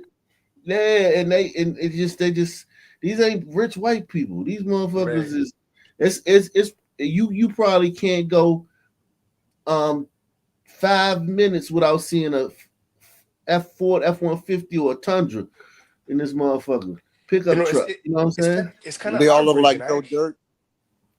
Yeah, I'm surprised. Listen, you probably gonna see you could see mullets in this town, like you know what I'm saying? It's like that type of town. You know what I'm saying? Right. Like, everything you described, Doc, everything that you described, how the changes, it's kind of heartbreaking. Is it just me? Kind of sad. I mean, these white people, these white people, don't get me wrong. This county went for Biden. Don't get me wrong. It went for Biden. It went for Democrats. But it don't seem like it would. Like if you look at the people, like they not like there ain't nobody here got purple hair. Motherfuckers wear cut off. They wear like cut off shirts in the wintertime and tans. Yeah. Yeah. No white people Man, no frying solution. no white people gonna be frying chicken at a chicken spot. Yeah, Man, no solutions, man. No solutions. But they do one thing that sons do bring though. They do bring an elevated sense of awareness. Like people lock their doors now. People lock their car doors. People because around here, like no, people didn't lock their doors. People just you know what I'm saying? People like understandable. Yeah, you more alert. Sons make you more alert. You gotta be more alert. Yeah, you know one thing you can make. I don't even lock my doors. You can make the argument that another positive thing is that they keep property values down. You know what I mean? Keep it affordable. Well, they also make them go up at first though, because when they come to the town, they buy up. They from their town they start buying houses, and then the property value goes up. But then it levels off. But salute to Louis Barrow, man. He says, "Sons help the economy by keeping cops, EMTs, prison guards, security guards, and bulletproof glass makers employed. Look at all the jobs we create." And yeah, listen, That's not a good argument at all. listen, the county, like all these counties around here, like this and it's two counties that would have a lot of black people in it, right? And a lot of Dominicans, a lot of Spanish. But the other counties around here are like almost all white, right? There's literally no crime. They're like, it's like little dumbass crime, like a meth lab will blow up or some shit like that. Like, but nothing, like it ain't gonna be no corner with a 20 white boys standing on the corner selling meth hand to hand. It ain't no shit like that. You know what I'm saying? It's just go ahead. Look, Ak, man, at the end of the day, there's small towns downstate Illinois, right? All throughout downstate Illinois that don't have any economy, Ak, except for the prison in the area. You know what I mean? And a bunch of glider hicks are the COs that are working there. So these sunmen, believe like it or not, gliders, these sunmen are providing for fucking families, man. They're putting kids through college, man. No, we could find other things to do for those people. In these shithole towns, maybe so. I doubt it, but maybe you're right, Fish. But I doubt it. Yeah, this is oh man. Let me see. Let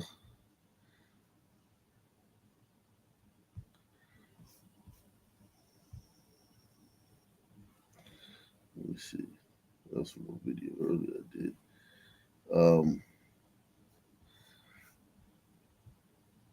Yeah, I saw this earlier. Let me play this one. The starter jacket is currently the most popular jacket around. Students proudly wear the names of their favorite pro sports team.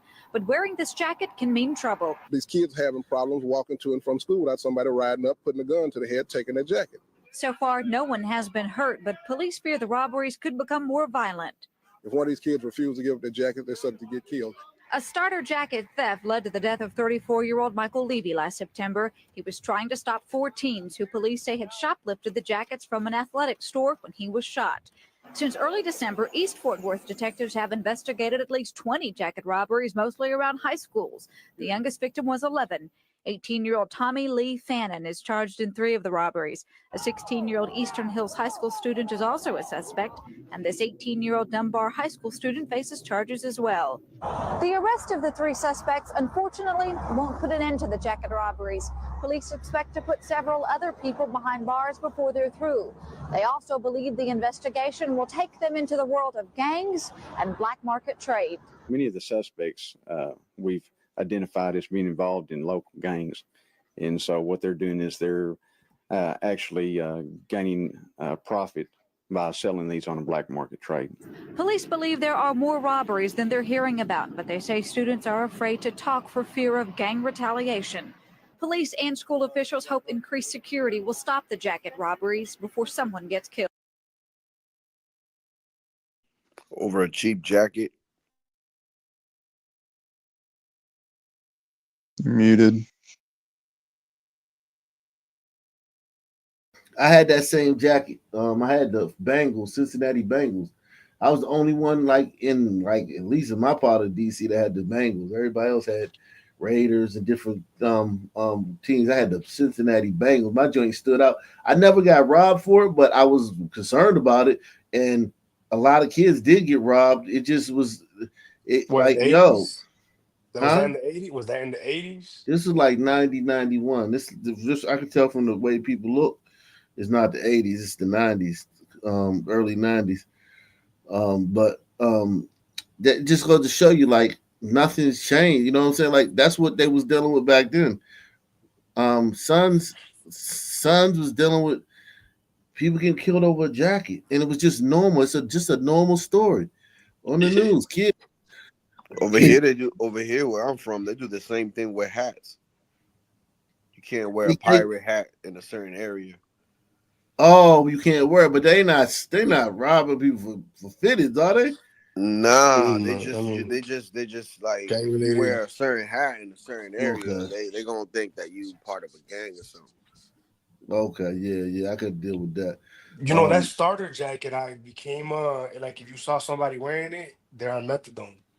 You know what I mean? Like Nah, the starter jacket over here anyway.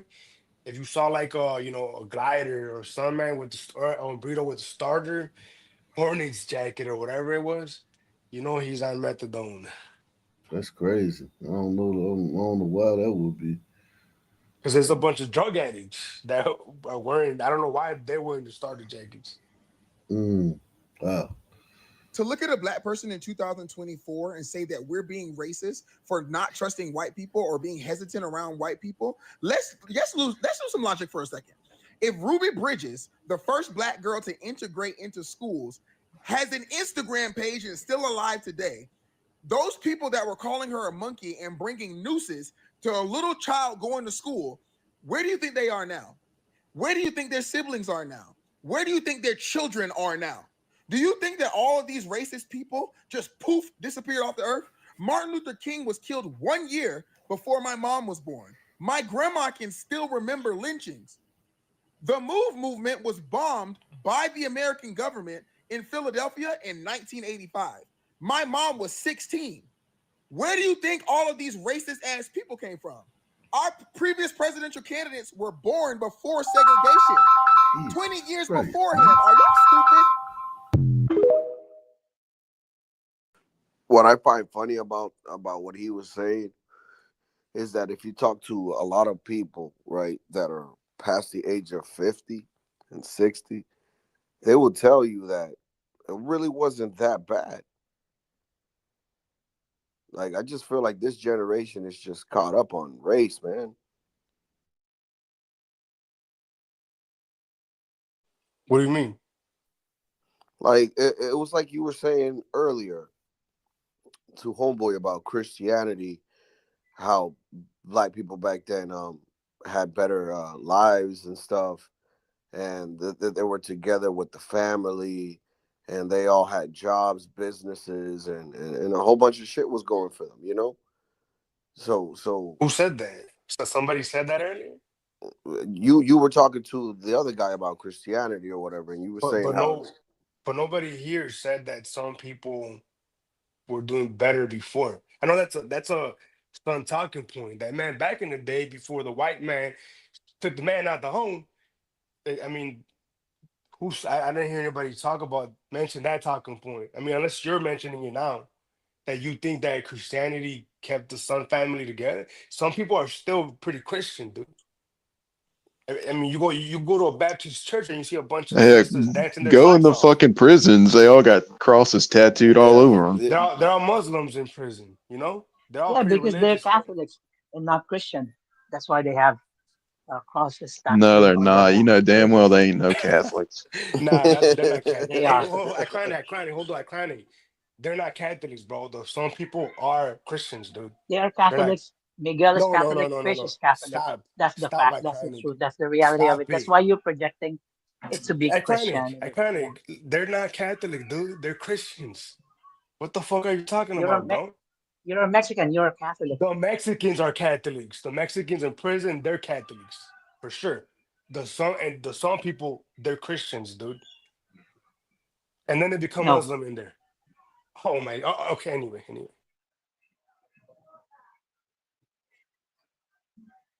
And it's funny, like you feel the need to speak for Christians. Like we will just turn the other cheek and get hit again and again. Like everyone is equal. Who told you that? That's not even Christian Oh, to he's think talking to that you, way. Fish. Talking to you, Fish. All men are Yes, created equal in the image of God. Is that not the vibe? that's not Christian. That's not Christian at all. So you and your family are getting attacked. Are you just gonna let it fly and do nothing? That's not Christian. You should protect your family. You should protect yourself. So the things that you're saying are presumptions. No, I think that's how Christians actually behave. No, those are Catholics. Whoa. I resent that. I resent that. Us This Catholics, is, yeah, us your Catholics logic are is good very people. all over the place. Yeah, us Well, Catholics are good people, Panic. I'm tired of you disparaging us. You chink. Don't worry about it. You're learning. Don't worry about it, Wicked. You're learning Prislam, right? So get lost and do Prislam. Yeah, I don't know what the hell you guys do religiously in the Philippines, as you It talk doesn't about it matter over in the trash, Philippines, in over the dinner U.S. trash. No, But that's all you can okay. say. That's all I you can think say. You don't I have think you anything have intelligent to say. But pag. I Yeah, think that's you I it. think you have a That's everything, disconnect. right? I mean, I think you have a That's disconnect from everything. your phone That's all screen. you got, right? Pag. No, That's no, no, all no, you no, got. no. No, no, That's hold on. all you got. Let me All me. finish. No. I'm not trying to be this. Uh, there's a disconnect for you, Iconic, from your phone screen to actually touching grass here, right? And all this religion shit. I don't know what the fuck you do in your house, dude, but that's not what's going on in America, dude. It's not. I'm Because sorry, you're dude. mixing Catholics and Christians. That's what's wrong with you Okay, and fine. Fish. I'm not interested in doing It's that. the low Fine, hanging fruit because you think fine. that Let's Christians separate will it. just shut up if you Fine, shame let's them. separate it. What's this chart we have on the screen? Let's separate it if you want. Whatever, dude. Who gives a fuck? This chart is just how who gets accepted to be a firefighter. I mean, the medical school. Like if you have Like low score? a 25 score on your MCAT, I think what is it, like 5% of white people get accepted to medical school. But if you black and you got a 25 on your MCAT, 70% get accepted to med school from that group. Damn. And you got a 31 on your MCAT, about 30% of those people, 30% of whites with a 31 on the MCAT get accepted to medical school. If What you year? black, What year was this based? If you, I don't know. It doesn't say, but it's probably recent. It's recent. But if you black and you get a 31 on your MCAT, almost 100% of those people get accepted to medical school. Shit, would you trust any of those hospitals where people? I mean, this is across the board. This is so it's like what hospital? They're not just like. What do you mean? Those hospitals? That's the hospital you're gonna go to. It ain't no certain. Every hospital's like this. This is USA. This is how America does it. This is medical school in America. It's not like, oh, this hospital or that hospital. This kind of shows you like that hospitals don't really have your best interest, man.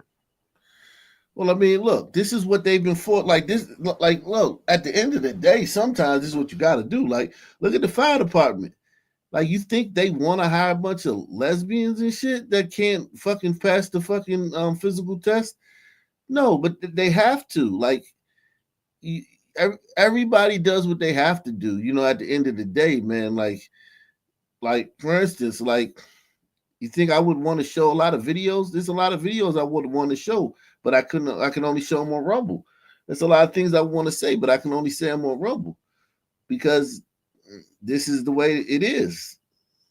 It's just, I don't think the hospital is necessarily like, all right, I don't have your best interest, but I think they gonna lose funding or they gonna get fucking canceled if they don't let those black people in with those scores.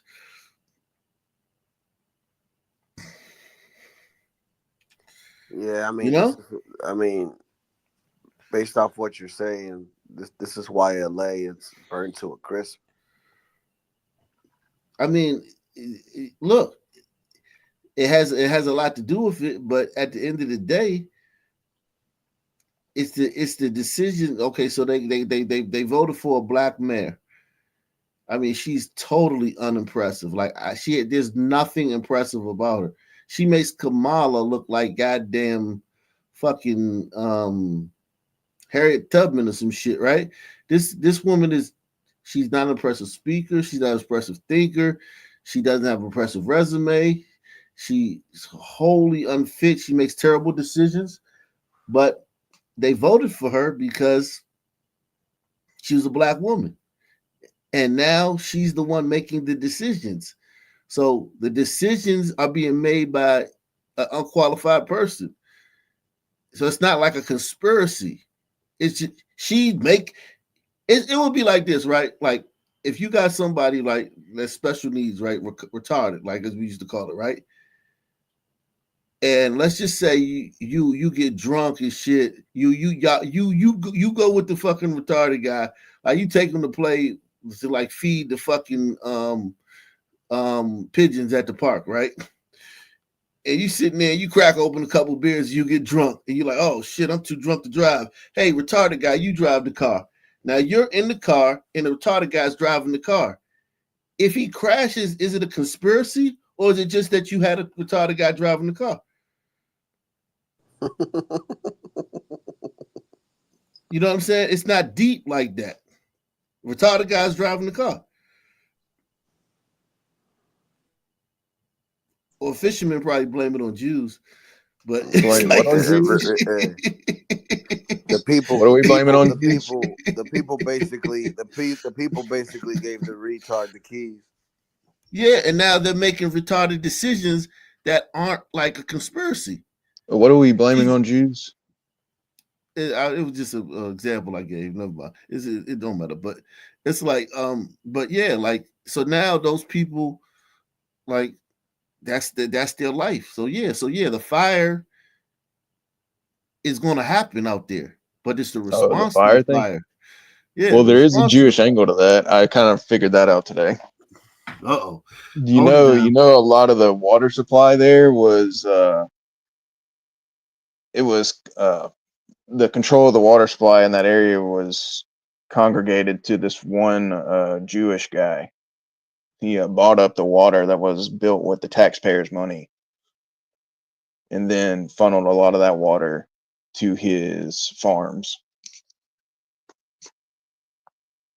So they weren't getting a large amount of the adequate water they needed because of this. Let me guess. He grows almonds. He grows pistachios and pomegranates. Damn. See, I was close. He probably has some almonds too. I wouldn't doubt it. But his name is I can't remember his first name, but his last name is Rezonick. But there was some shady collusion stuff that happened where he gained control of the taxpayer built water supply in that area and was funneling large quantities of water to the point where they were only getting a small percentage of the water they were before because of this juice crew. Did you guys see the video today of the dam? How not the dam, but the reservoir, how dry it was?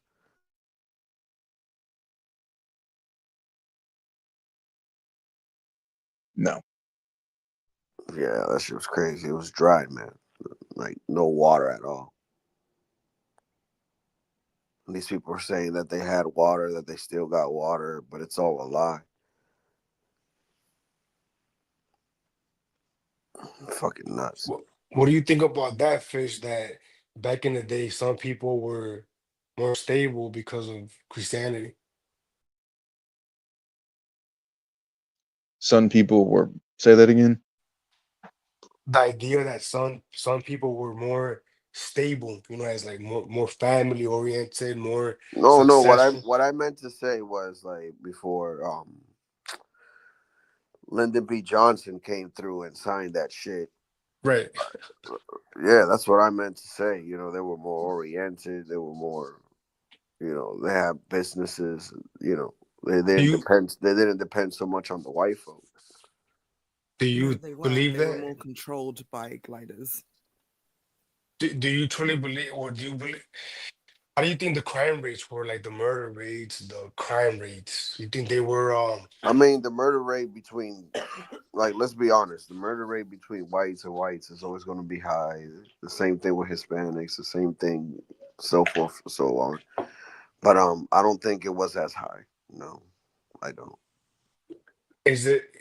What if I told you that it was still alarmingly high though? Would you like? I don't know about that. Maybe, maybe not. Or would you believe me? Yeah, I would kind of have to question it. Yeah, yeah, no, for sure. I mean, look, I understand. I mean, I don't blame you because that's what we're told, right? That's what we're constantly being bombarded with, right?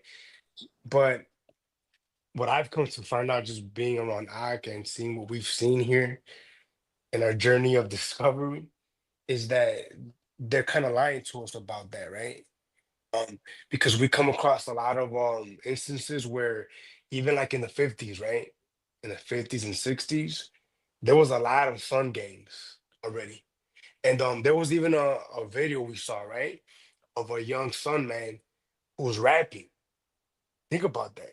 He was rapping Yeah, about but drinking liquor. wasn't there Irish and Italian gangs when they first migrated here too? Yeah, for sure. I in New York and Chicago are two main, and I'm sure across the country, right? But two main examples of that, right? Where not only was there organized crimes, but there was street gangs, right? Like the 5 Points in New York City, right? Hell's Kitchen and whatnot. But even then, even during those days, right? The Sun gangs were there were still a lot of Sun gangs. You know, it's just not what they told us, dude. You know how they describe like the Sun Man, because I know what comes to your mind, bro. Like a Sun Man in a suit with the fedora. No, I'm You not know, saying that everybody. You listen. You got to understand, like wherever there's like poor people and people can't eat and find jobs there's and gonna be life is crime. hard. There's always going to be crime. You know what I'm saying? Yeah, That's just is what it is. But this is why I say that I doubt it, because they were better off than what they are today. And today they get government assistance and they worse. Get what I'm yeah. saying? You know, I get what you're saying, but I don't know. I don't know about it anymore. Anyway, it doesn't seem to be the case from what I'm seeing. You know, they've always seemed to have been a mess. Like Yeah, I'm Blackenstein not has really always been a buying it. mess. Yeah, it just seems that Blackenstein has consistently been a mess.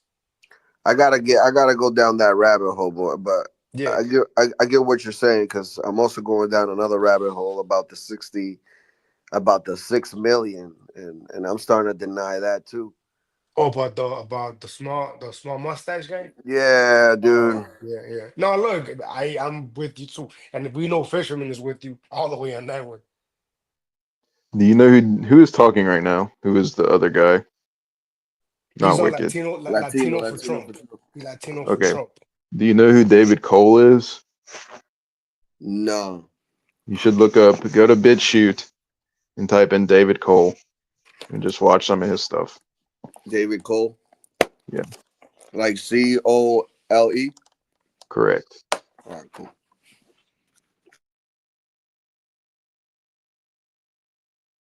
So we got 300 in the building. We've been talking about everything under the sun, from the fires to crime in New York. We've been giving you the perspective that you can't get anywhere else, base perspective.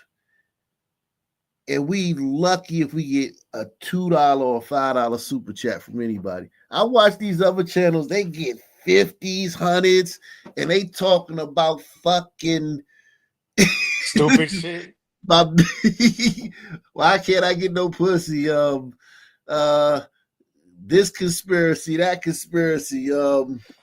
Gematria or something. What's his name? The 47 Yeah, somewhere. I ain't really talking about that guy, but that guy, yeah. No, I mean, me yeah, I either, know but what you that's said. the Yeah, point. yeah, Me but either, but that's yeah, but just it's like nobody's, man. You know how it is, Wiki. You everywhere on social media, right? On YouTube. Yeah, no, that's what I'm saying.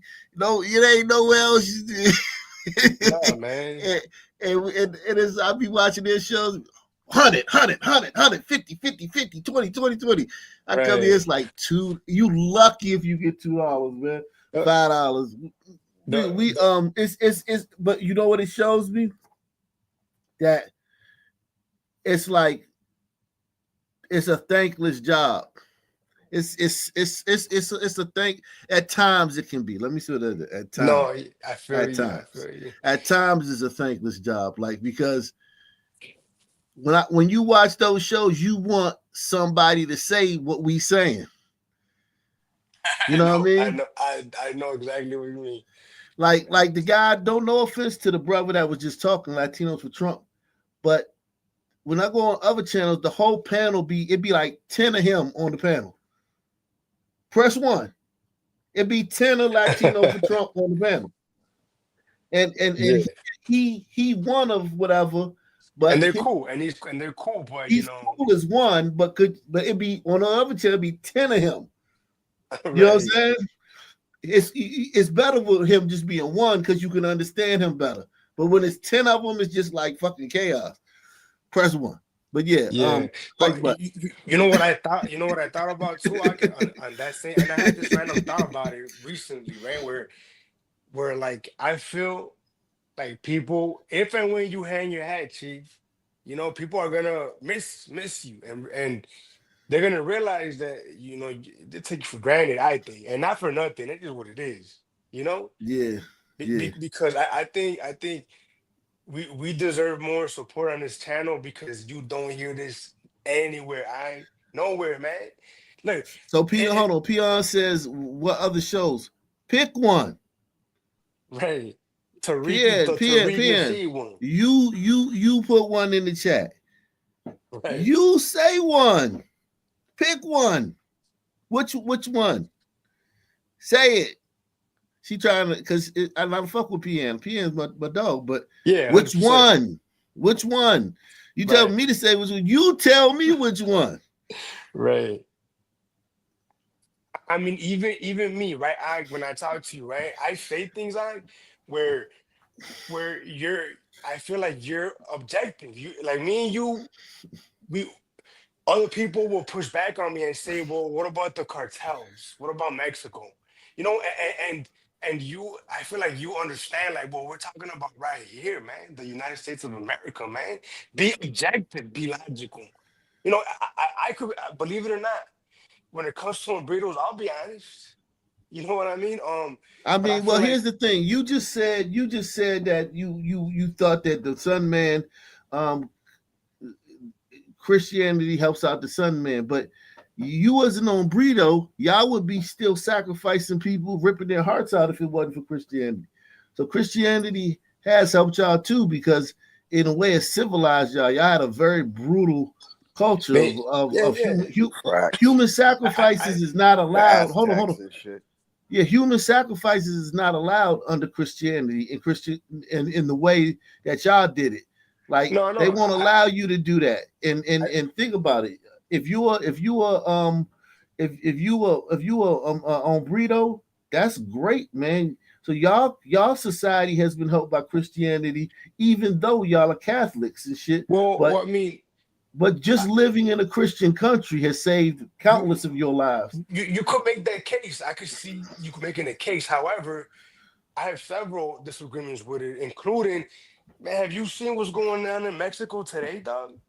They are sacrificing each other like a motherfucker. But that's not in America. That's not. Okay. Fine, I'll give you that. I'll give you that in America, right? Being in a Christian country as an hombrito, yeah, greatly increases your quality of life and your lifespan. So why you saying that about? Why you saying that about? Hold on. Why you saying that about sons?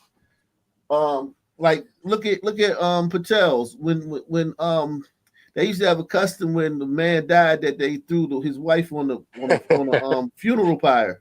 They burned the wife alive after the husband died. That was called sati. Damn right. The gliders went over there and tried to bargain with him to stop it. Yeah. The gliders tried. Hold on. The gliders tried to bargain with him to stop it, and tried to plead with them to stop it. And they wouldn't stop. So then the glide just said, anybody who does that, we're going to hang them. And they stopped the next day. So it's like, think about if you're a woman in India, right?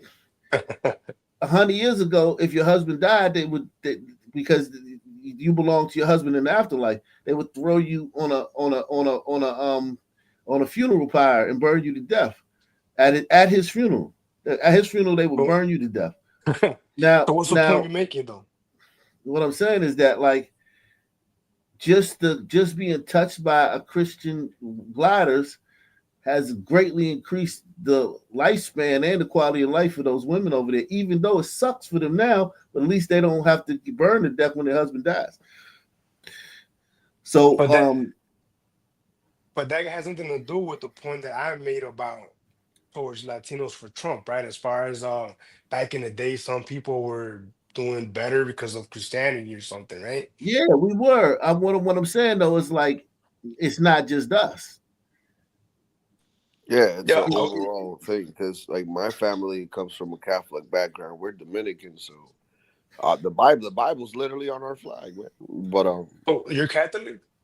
no, I converted to Christianity. Mm. Yeah, I used to be Iconic Catholic. loves you. Iconic loves the fuck out of you, dude. Yeah, but nah, to Well, which that which denomination though? So Right, it's like right. we can get real random with this. to the point that Act is making, it's Real like random if you're talking about something that you don't know. That's why you're saying it's Oh, how many different denominations are there? Dozens and dozens. It's one. It's one. No, it's Right. not. It's dozens and It's dozens. one. You're just It's just presumptions. It's just saying that things that you really don't know. Oh, so I can't go around to my town and pick out all the different denominations. All that's just me seeing things Because that your aren't focus there. is in because your focus is in the denomination. Your focus is not in seeking Jesus and the real teachings of Jesus. That's why your assumption is Christians are accepting of anything, or we are all one and equal. Well, what are you then That since you alone got is it so right? wrong. What are you then since you got it right? I'm not saying I got it right. I'm saying you Okay, guys then should shut seek up. Jesus. You can't tell me to shut up. What are you, a Jew? I think you're turning more and more into a Jew because you hate them so much. You're becoming one. You can't tell me to shut up. You sound like a You can go fool. fuck You get up yourself, here and you bitch. say Jesus wasn't a Jew. You say the people that wrote the Bible Yes, weren't Jews. That's all complete nonsense. You sound like a fool. according to you. No, according to According what to the you. fucking Bible says, you sound like an idiot. You have no No, idea you're what not you even believe. Christian. Yes, you're You right. I'm don't not. because I you're don't Christian. worship mythical Because you're a Jewish Catholic. Yes, nonsense. I know because you're a Catholic and you're ashamed to say it. What the fuck are you talking I about feel sorry for you, Catholicism fish. for? I feel sorry for you, fish. Yeah, I feel sorry for you, Then fish. get off here I and feel go sorry pray for for you. me then get off and go I will pray pray to for you. nobody. And it's not going Yes, to you do can go fuck anything. yourself, and you can't tell me what to do. You can go fuck Just yourself, like fish, I'm sure before I do that. everybody's praying about the fires right now and it won't do anything. Yeah. Do what you gotta do. Don't tell me what I should do. Fuck you. How about that? all Yeah, right. that's not a good argument. You haven't made one good argument. Yeah, you're not even giving me one good argument. You're just saying that it's all the Christians' fault.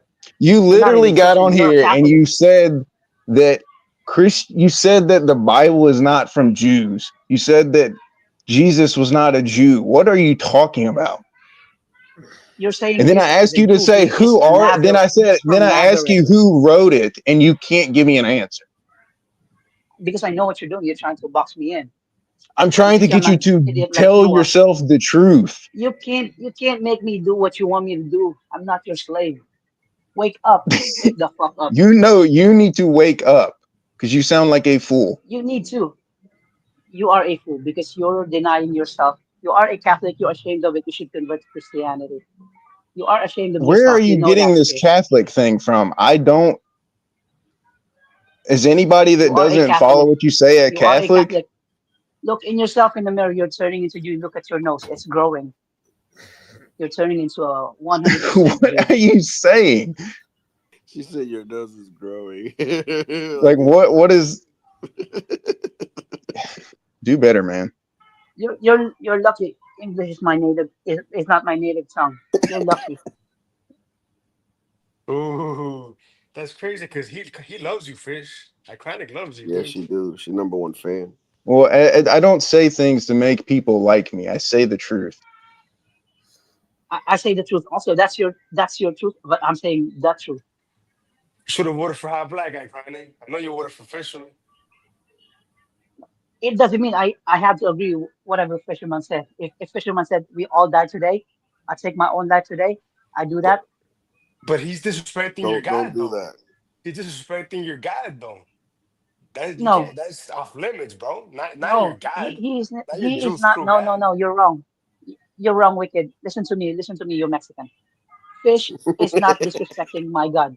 Okay, he is disrespecting himself for being ashamed of who he is and what he is. Which What is a is he? Can't shame Catholic, me for being a apparently. Christian. We're all Catholic on You are a here. Catholic. I Well, think I'm a you are a Why do you Catholic keep saying that? because I'm a you are Catholic. ashamed to say it yourself. Because you are ashamed to say it yourself. Nobody on here, I guarantee you, is a Catholic. Nobody cares about that shit, okay? It's all nonsense. And you It's not can't be a nonsense. religion. It's not a religion. It's a faith. It's my belief. So you're trying to box No, people I in said no. I said no denominations and one can shit. be a religion. You don't even know what you're saying. You don't even know what you're talking about. You're just trying to disparage Christianity because it's so convenient, right? We are the low-hanging fruit. You think you can walk Yeah. over Christians? Let me read Yeah. Yeah. some of these What super chats. Hey, say hold to on. Fuck it, Let me no. read. Fish? Let me read some of these super chats right quick. Shout I'm out not to that Big milk Larry. Big Larry in the building, man. Shout out to Big Larry, man. Big Larry coming through, man. That's what's up, man. Salute to you. Douglas Chunks. Once again, man. That's probably that's got to be 1,000 memberships he's gifted, man. 1,000. We gonna have to go to Alaska, man. Check in on Alaska, man. See what's happening in Alaska, man. Salute to Douglas Chunks, man. Head over to Alaska, man. Now, Alicia Shadows, all men are created equal was in the Constitution, not the Bible. God teaches forgiveness, but also justice. And everyone knows about Sodom and Gomorrah. Most people reject God because he is a judge. Not all who say they are Christians are. Shout out to the lovely Alicia Shadows, man. Yeah, I mean, listen, I'm not here to get into a big religious conversation. I think we're gonna move the show along right quick.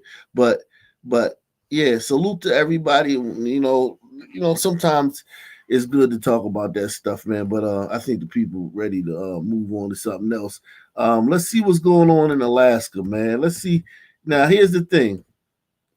Hang on, one thing real quick. People are saying ahead. I'm an atheist in the chat. I never said that. Just like I never said I was a Catholic. Hold on, you never said that? I don't know. I don't know if you never said that. I think you did. I've never said that. Nope. Okay. I've You've never said that. Okay. I just Yeah, want to leave make my sure. homie Fish alone, man. Yeah. No, I mean, it's Fish is fine. But it's yes, just like Fish. the jumping to conclusions about random things I've never said is no. I don't hate Fish. I don't hate Wicked. It's just Fish. You should now admit that your religion is LGBTQPIIA. No. That's Hey, all good. He will yo. accept you. He will accept you. Don't worry. Don't worry. God will take care of Fish. Let me play this, man. Let's see what's going on in Alaska, man. Alaska Insight is supported in part by the Corporation for Public Broadcasting and by viewers just like you. Thank you. 1 month is not nearly enough time to highlight the societal gains and accomplishments of Black Alaskans. But February is an opportunity to delve into deeper discussion, and tonight on Alaska Insight, we'll learn more about how the lives of Black residents have changed through the decades in Alaska and what the goals are for the future.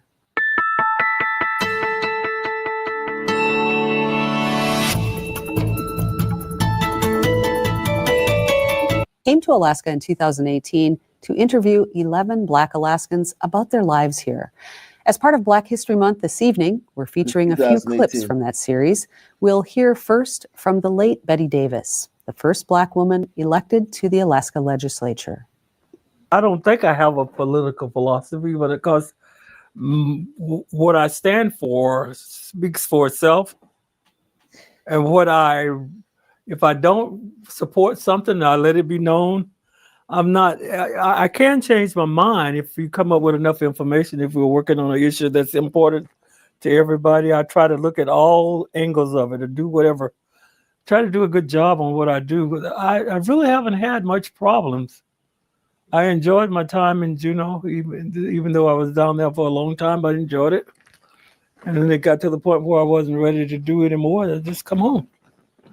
And then I decided, well, I don't want to just not do anything. That's why they had an appointment to the local school board. So I took that appointment. They said, if I take it, would I run? And I said I would. So that's how I got involved with that. Have you been... Jesus Christ. District teacher and principal, welcome. Thank you. Thanks for being here. And also in the studio is... Yeah, this is Alaska. Welcome. Sound like Shine. Is he a Muslim son, man? You look like it, right? Alaska. Jeez.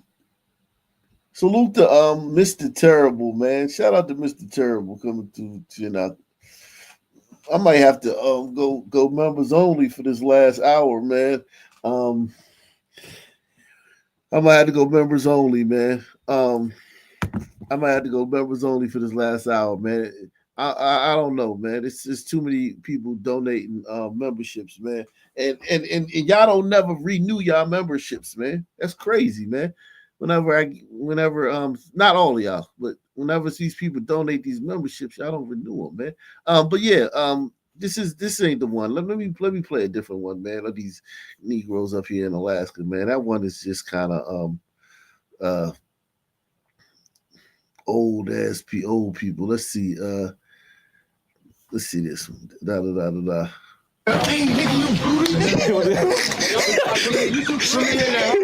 So, all right. So, this is my first time here, right? Wait.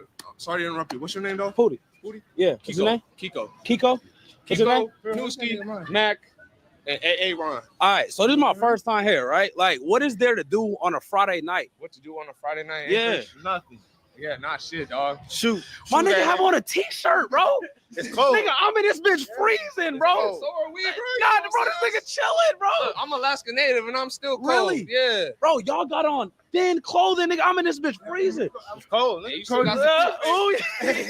nah, I do. All right, so let me ask. All right, so there's nothing to do here. Is there like a nightlife here or anything? Not really. It's not. Man, I've been out of state a few times. I'm trying to pop out to Vegas 24 hours because this shit closed at 2:45, bro. Nah, but that's common though. That's common. Even like LA should be. Yeah, I mean, yeah, but them niggas close at like 5 in the morning. Like most parts of the shit. If you in Miami, DC done at 3. This is scary that this is Alaskan. Yeah, man. Yeah, man. Yo, I lived up there for 2 years. He looks like an Eskimo act. He looks like an Eskimo. The culture reaches all type of heights. How was it? What is it? Is it a lot of sunmen up there in Alaska? Yeah. Believe it or not, it is. It is. I mean, what you seeing here is pretty much how it was when I lived up there. And I'm sure other people can relate to when they hear my things. They're not going to be in any chronological order. These are just my 10 personal things that was important to me that I feel like could be important to other people as well. So let's get started on the video. My first thing on the list, of course, this sounds very repetitive. If you watch one of my other videos, I have mentioned it more than one time that I wish I had known before moving here that I needed like a top-notch snowblower. You have fans and air conditioners. I wish I had known that it was forest fires here. This past summer, I legit thought that I was living in California. It was so bad. Like literally, Anybody asked me about the summer, what I thought about it, the summers here are beautiful, but it legit was looking like an orange silent hill most days. So black people, she complaining. I wonder what people complaining about you being up there, motherfucker. The other videos we seen them already. The other videos about Alaska, about the hood, we already watched it before.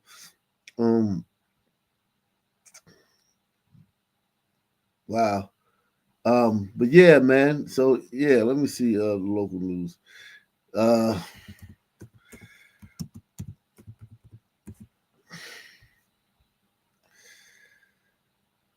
man. Banks North Star Borough school leaders say they plan to close 5 schools. Reporter Adrian Peterson learned that parents from one of those schools, Pearl Creek Elementary, have a plan. It's called a magnet school. That's a public school offering special instruction programs. And after a meeting here at Pearl Creek Elementary on Friday, the school community says it's an idea to save the school.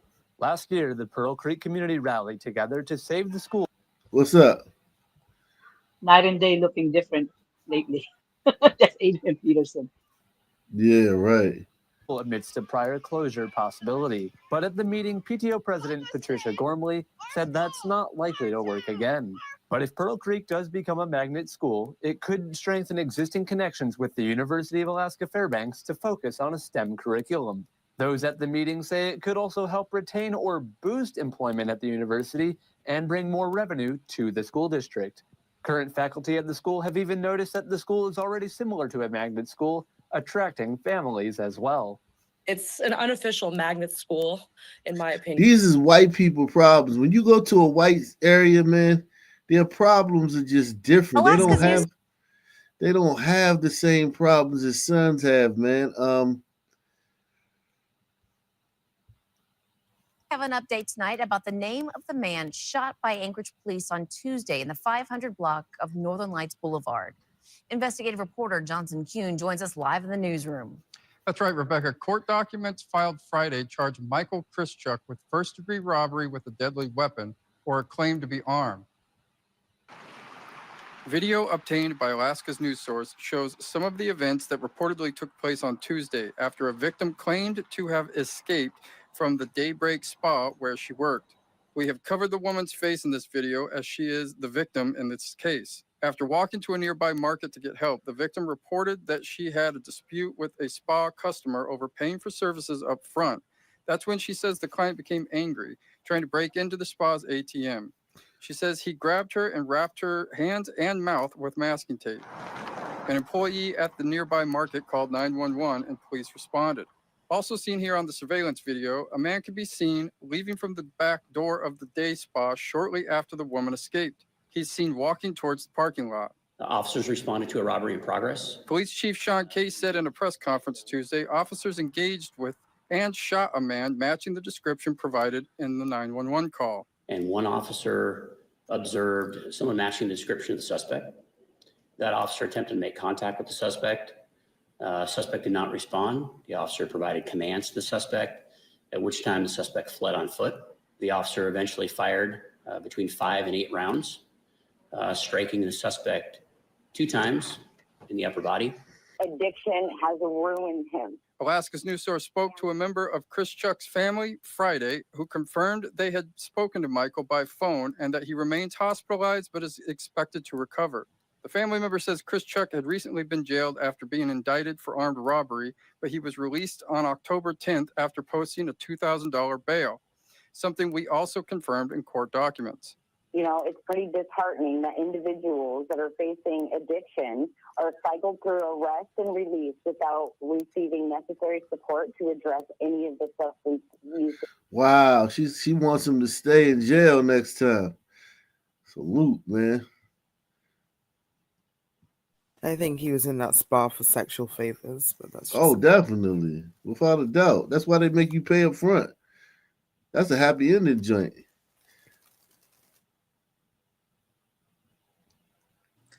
Yeah, I'll put a link in the back chat if you want to see an up-to-date version of what Alaska is right now. This is it right here. Oh yeah. Oh yeah. I think we've seen this, but we can play this one again. I think we've seen this So one, that but I don't mind playing it again, man. This is Alaska right here. My pops kicked me out when I was 17, bro. I was homeless, bro. I didn't have shit, bro. Everyone in Alaska think it's snow, igloos. We have that advantage. They don't know nothing, so let's show them. Let's show them what Alaska really is. Wow. Degenerate. This is pathetic, man.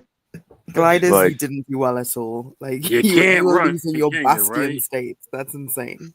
But what he said is like straight up son mentality. Like that's showing what it really is. And he's bragging about stupid shit. Yeah, what he's really saying is let's show them who we really are. Right. Just degenerate trash. Jesus Christ, man. Gliders are going to be refugees in their own country. Like it's insane. Yeah, and if this is Alaska now, man, yeah, because this only gets we only multiply. You know what I mean? It only gets worse. Nothing ever gets better with us. Let me put it like this: it never gets better. And so it's like. So I got a like, what do you think the dynamic's going to be between the Umbritos and Patels and Tigers and the Suns? As far as America or Alaska? I mean, just in general, America, Alaska, wherever. Like, if you have an environment where it's not like some percentage of gliders that are participating in the means of government, and you've got a bunch of Tigers and Patels and Umbritos that are watching Suns behave like this, do you think it's going to get better or worse for Suns? I think it'll get worse because listen, when gliders are the overarching society in this country, culture. So they've set it up to where like there's only but so much you can do to Suns. However, on Umbritos and Patels, they have very when they come somewhere, they can carve out their own niche, right? So I think they're gonna have a short fuse with Suns. They're not gonna fucking want to fuck with Suns. They're not gonna live around Suns. They're not gonna want to work with Suns. They're not gonna want to, stuff. But the problem with them is so much money. Suns are such a consumer that they are gonna put their gas stations in their stores and their bodegas and all that stuff in Sun communities. So they kind of gotta deal with us because we're such consumers and we have an inability to run commerce. So we're terrible at commerce, but we're great at consuming. So they're gonna fill the niche in our communities. So I think they're just gonna basically just not rob us, but just take all our money and provide us with services that we can't provide to ourselves. But in like other interactions from that, they're gonna be very hostile and very cold and very standoffish with Suns. Whereas the glider, go ahead. I don't think they'll be as willing to give them all this welfare, But And they're allow not gonna be. Gliders is still gonna be in charge of that shit. Like, Right. I now, was gonna say that. The gliders yeah. are not gonna let some people be touched. Yeah, exactly. Mhm. Not. I don't know. I mean, like if the demographics keep getting more muddied, like at some point, I think there's going to be some sort of reckoning. Plus, the fact that everybody's coming here to do what? Get a first world standard of living. Some people are a direct threat to that. So, like on the grand, y'all are. It is what it is. On the grand, world stage, it's like America is, this sort of like place where you can go and do your thing and blah blah blah. And it's like, is the rest of the world and all these people that want to come here just going to let Suns turn it into Mogadishu? That's what I'm interested into. I Well, don't think the it's not just gliders. sons, it's Understand. immigrants themselves are also turning America into third world country. Well, it's mostly sons. Let's not It's kid the ourselves here. sons. Yeah, no, It's really the sons. sons. Like, if there were no sons, this place would be very safe and it'd be very Yeah. efficient. And that's considering the burritos, dude. Let's be honest. Salute to Rusty Shackelford, man. Shout out to Rusty Shackelford.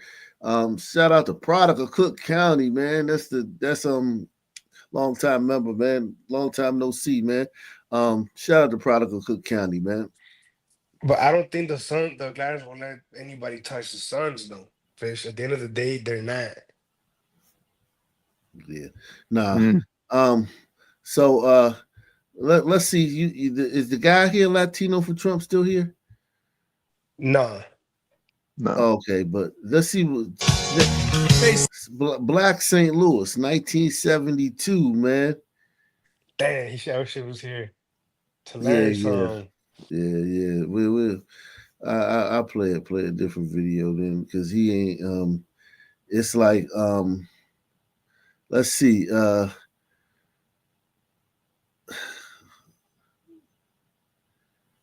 let's see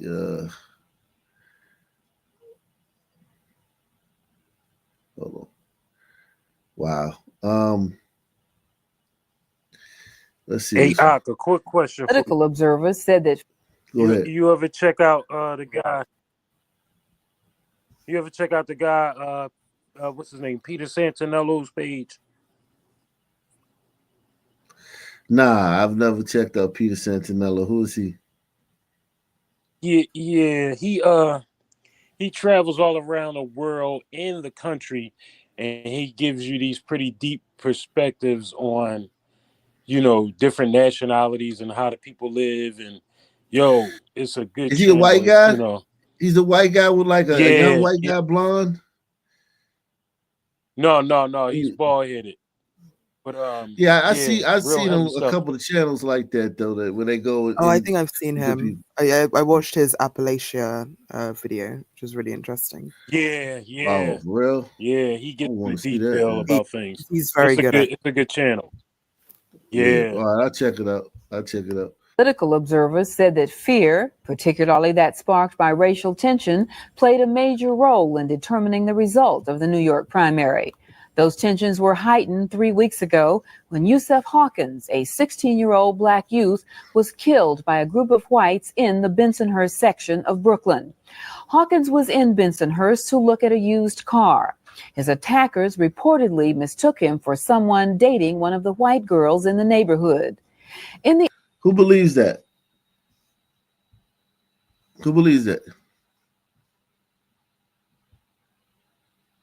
There's I nobody. didn't even catch what she said. My fault. Political observers said that fear, particularly that sparked by racial tension, played a major role in determining the result of the New York primary.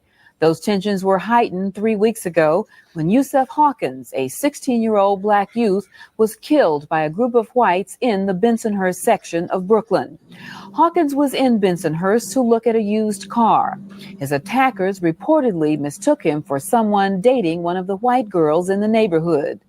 In the aftermath of the murder, correspondent Elizabeth Brackett went to Bensonhurst to examine the attitudes of some of its residents. How about it, guys? Come on down, play the game, be a winner over here. Play the game, be a big winner over here. The crowds were down at the Santa Rosalia Festival in Bensonhurst this year. Our business is very bad. What do you attribute? Why is it bad? I don't know. People don't come out.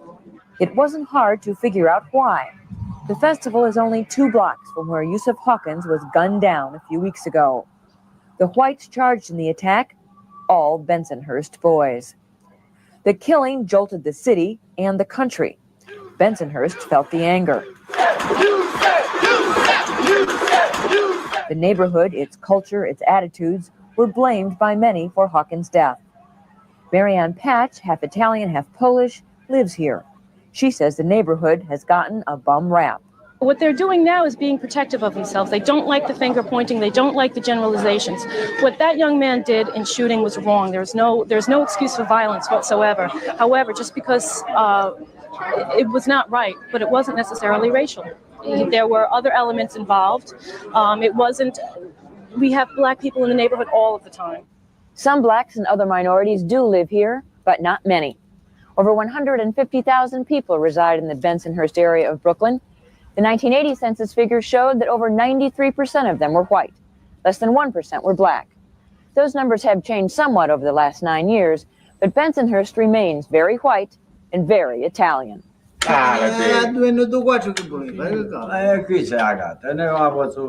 Italian is heard almost as often as English in the neighborhood. Close to half of those who live here are recent immigrants. See, this is another immigrant community that interacting with blacks.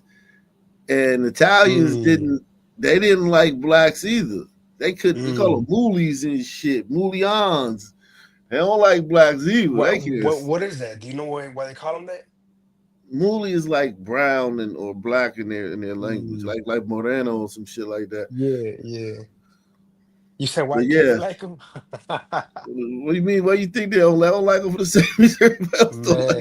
Because of their hair texture?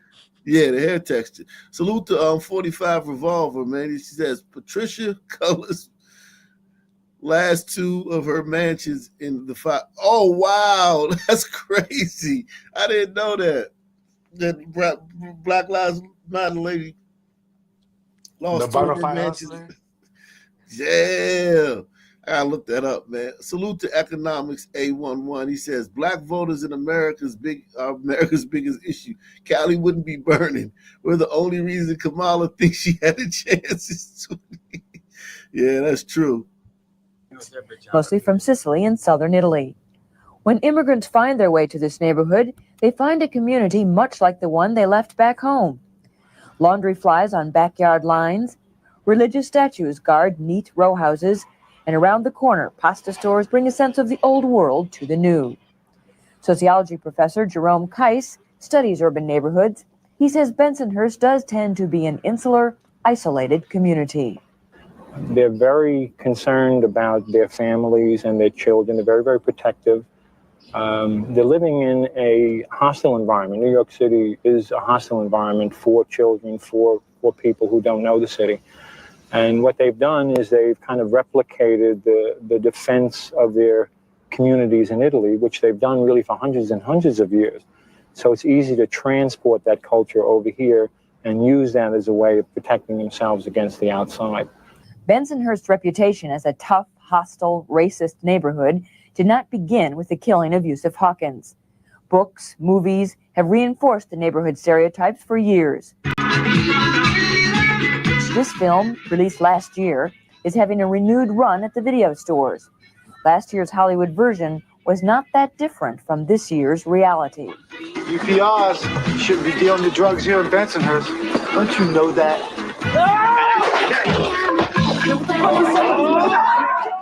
19-year-old Diana Forti works in a local beauty parlor. She has lived in the neighborhood all of her life. She says it is one group that perpetuates the stereotypes. There's a lot of punks in the neighborhood who carry golf clubs in their cars, bats, who walk around like they're tough guys. My uncle's this one, my uncle's that one. You don't know who you're messing with. They all have that macho, wise guy image. Is that important in this neighborhood? To be a wise guy? To be a mafioso? To them it is. To them it is, yeah. To a lot of the wise guys in the neighborhood, it is. They are f***ing horrible! The neighborhood wise guys were there when blacks, led by activist preacher Al Sharpton, marched into Bensonhurst to protest the killing of Yusuf Hawkins. The protest turned ugly, and the neighborhood once again took the heat. The result has been to isolate the neighborhood even more. Few here will talk to reporters who they say have blown the recent events out of proportion. But the Clinny family did agree to let us join their dinner table to talk about what has happened in their neighborhood. Mariana and Leon Clinny both grew up in Bensonhurst. They met in high school and were married shortly after graduation. Both 35, Leon works as a building engineer in Manhattan. Mariana is a beauty operator. Their 14-year-old daughter, Tara, has begun her freshman year at her parents' old high school this week. 10-year-old Jason is in the 5th grade. The Clinny's lives center around home, family, and the neighborhood. What do you like about this neighborhood? Why do you stay here? Because all my friends are here, my family. I can go out and say hello, take a walk to the corner and stop and talk with people. I know where my children are. I know if I'm not around, somebody will watch them. You know, I feel comfortable here. My family's here. They've always been here. My kids love it here. I'd have to drag them out of here to get them out of here right now. Is this a safe neighborhood for a family? Yeah, it's a pretty tight neighborhood. It's safe. After the shooting and the press coverage, the Clinties know that's not the way others see Bensonhurst. This neighborhood is known It's for not tattoos, not that. It's just the neighborhood is not. muscles. I don't know, I was saying Guidos and tattoos and muscle guys and. Yeah, but see, they gotta. It's They their don't own understand. people. Yeah, but plus too, like it's not gonna be like 50 carjackings in that one neighborhood a year. Yeah, There's not gonna be they like police 30 themselves. murders. Yeah, like what they're talking about, like is like just like a bunch of like tough like mafia type dude. But those mafia guys, they're like they have rules. They're like border control. Yeah, they have, Yeah, they have a code. In black community, the gangsters don't have anybody can kill anybody in the gang. You could be the leader of the gang, and any little 15-year-old can whack you. Like it's no structure in the black gang. Old people can get whacked. It's random. Women, there is no rhyme or reason to anything. Yeah, so You know, it's when I was just in Italy, the Southerners and the Northerners got beef with each other. right, yeah, definitely. This is, but I can That is understand her impressive. complaining about it because, you know, she never lived in the Sun community. Yeah, if that's all she knows, that's the worst thing she's ever had to see. Yeah. You know, they're saying all these things. Stupid. I thought it was stupid. I have 2 tattoos. And they're I'm not associating everybody stupid. with it. And it's not fair. So how do you? In the 80s, this woman didn't look rough. That hairstyle, that was like Bon Jovi type hairstyle. This was popular hairstyle for white people. Yo, Aki, you think about it though, those gliders, right? Those gangsters, their impulse control is impressive, right? Because if you have a guy stealing from you, you want to kill him then and there, but these gliders gotta go through all these steps and talk to The like sit down. Have a sit you gotta down. sit and down, shit. get permission, and Facts. then you whack them. That's impressive.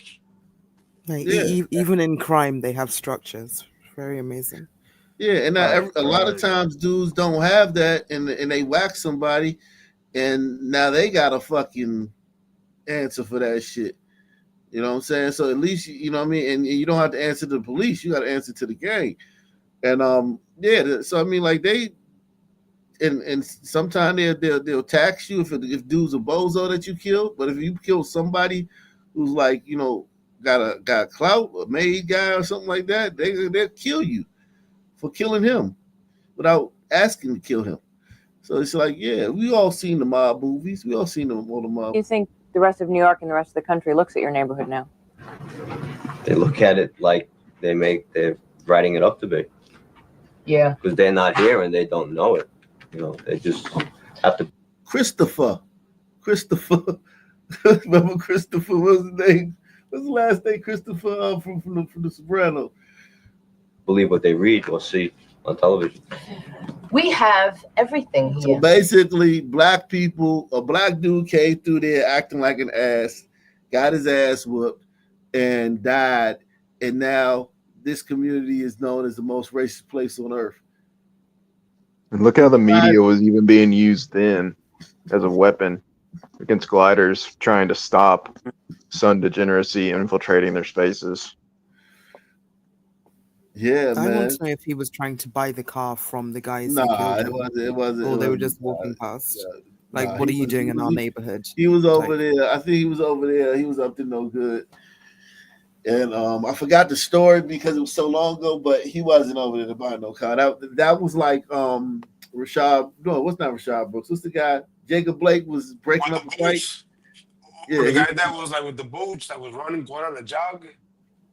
Yeah, yeah. What's his name? The one with the one Ahmaud that Arbery was jogging. Yeah, yeah. He's 16-year-old buying a fucking used car. The 60-year-old son thug going to an Italian neighborhood to buy a used car. I told you everything: white, black, Spanish, Oriental, Mexicans, everything. Their neighborhood doesn't. Their neighborhood doesn't. We have everything here. My children are exposed to everything. Okay. Would you say this neighborhood is racist? No. No. Some of them. Right now, Some people. it's Now they made it. yeah. Very racist. Right now, you got some of them out there are acting ridiculous. You know, they're looking for it. But you But you have that in every You have neighborhood. the handful that off. You have that in every neighborhood. I'm sure the people that came down here to march, there was a group in there just waiting to go at it with us. I'm sure of it. Just like there was a group of us waiting. You know, it's with everybody. That's how it is. You know, everybody in the neighborhood says we're not prejudiced. Yet this incident happened in Bensonhurst. Right. How do you reconcile those two things? Could have happened anywhere. Can't reconcile it. Could have happened anywhere. It happens every day. How come only this incident was made such a big deal out of? It happens every day, everywhere. Just don't happen every day. Yeah. See, So she's calling them on their bullshit. Yeah. Right. Just don't happen every day. You said it was more. You said it was unusual. Doesn't happen every day. It happens, especially an incident like this. The way this happened. I mean, you read about crime in the city, but this is it's not the same. This is different. Do you think it was a racial crime?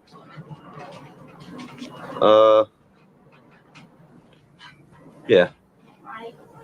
But you're always going to have a handful of people that are racist. But these are neighborhood kids. These kids lived here. Probably involved in their They're protection racist? groups. And he's probably the spokesperson who they sent out to talk to the media. Well, I mean, he probably thinks it was a fucking racial event because he's been. I remember when this happened. It was rappers. Rappers was talking about this in their raps. Like it was like you would have thought Bensonhurst was Oh, so it's literally like mini George Floyd. Yeah, but Okay. it was like he was an angel and he just walking through a white neighborhood and they just attacked him. And that was and Al Sharpton was very, very good. This when Al Sharpton was fat, man. He was a beast, man. Like him and Jesse Jackson, they were bad. They can do it. Salute to Herman, man. Herman coming through, man. Shout out to Herman. Salute to Deluxe 247, aka Cal Ripken, aka the real MVP, coming through once again. Now this guy, he probably just like, yeah, look how he had to him and Hall about it. He don't know. He like, I saw it was racist. They said it on 60 Minutes last night. They said it was racist. I mean, An incident like this, the way this happened. I mean, you read about crime in the city, but it's not the same. This is different. Do you think it was a racial crime?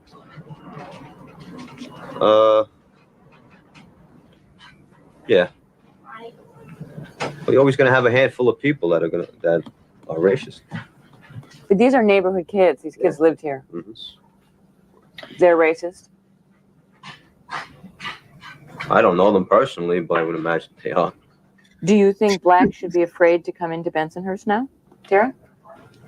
I would be afraid to go in their neighborhood because I don't know if they would do something to me, but I think they should be afraid because I don't know what anybody's gonna do. We shouldn't be afraid, and they shouldn't be afraid. It wasn't like this before everything happened. It was just like everybody that hangs out now.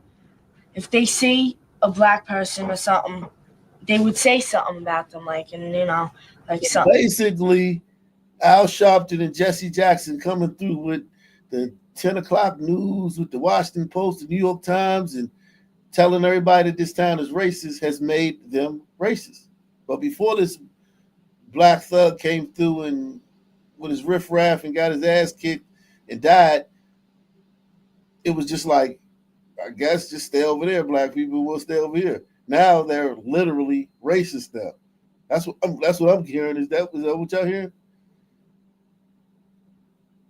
I'm just hearing a bunch of, Juice Crew talking points about why this is this is just the same thing they do today, just try to bully gliders into accepting sun degeneracy. Yeah. That's why I don't know. I even feel like the word racist is being that they're using it, but it's in the wrong context, because it's not racist to be protectionist for your community. Like, you don't have Right. to allow non gliders into a glider community. Like, it's just it aggravates me so much, because it's the same thing in the UK. Oh, there was no sun person, no tiger, no desert demon. They're race. Like, you're not race. You are allowed not to want. You're allowed to want a hegemonic community that looks like you, talks like you, and just have that. This whole thing of acceptance is just insane. They're the only ones that can't do that. Yeah. What is this nigga doing here? Something like that. I don't know. Just things. What do you think when they say that? It's not right. Because it's just a person. Do you say anything? Yeah. I say, just shut up. Is that hard to do? No. Because I used to like the black person. What did if you used to like a black person, was that hard to do in this neighborhood? Yeah, because people say a lot of people say things like that I'm a nigga lover and all this other stuff. How'd that make you feel? It makes me feel stupid, but I don't care. The Clinty's two children have picked up surprisingly different attitudes I wonder towards what blacks. she's like now. Yeah, I love my neighborhood.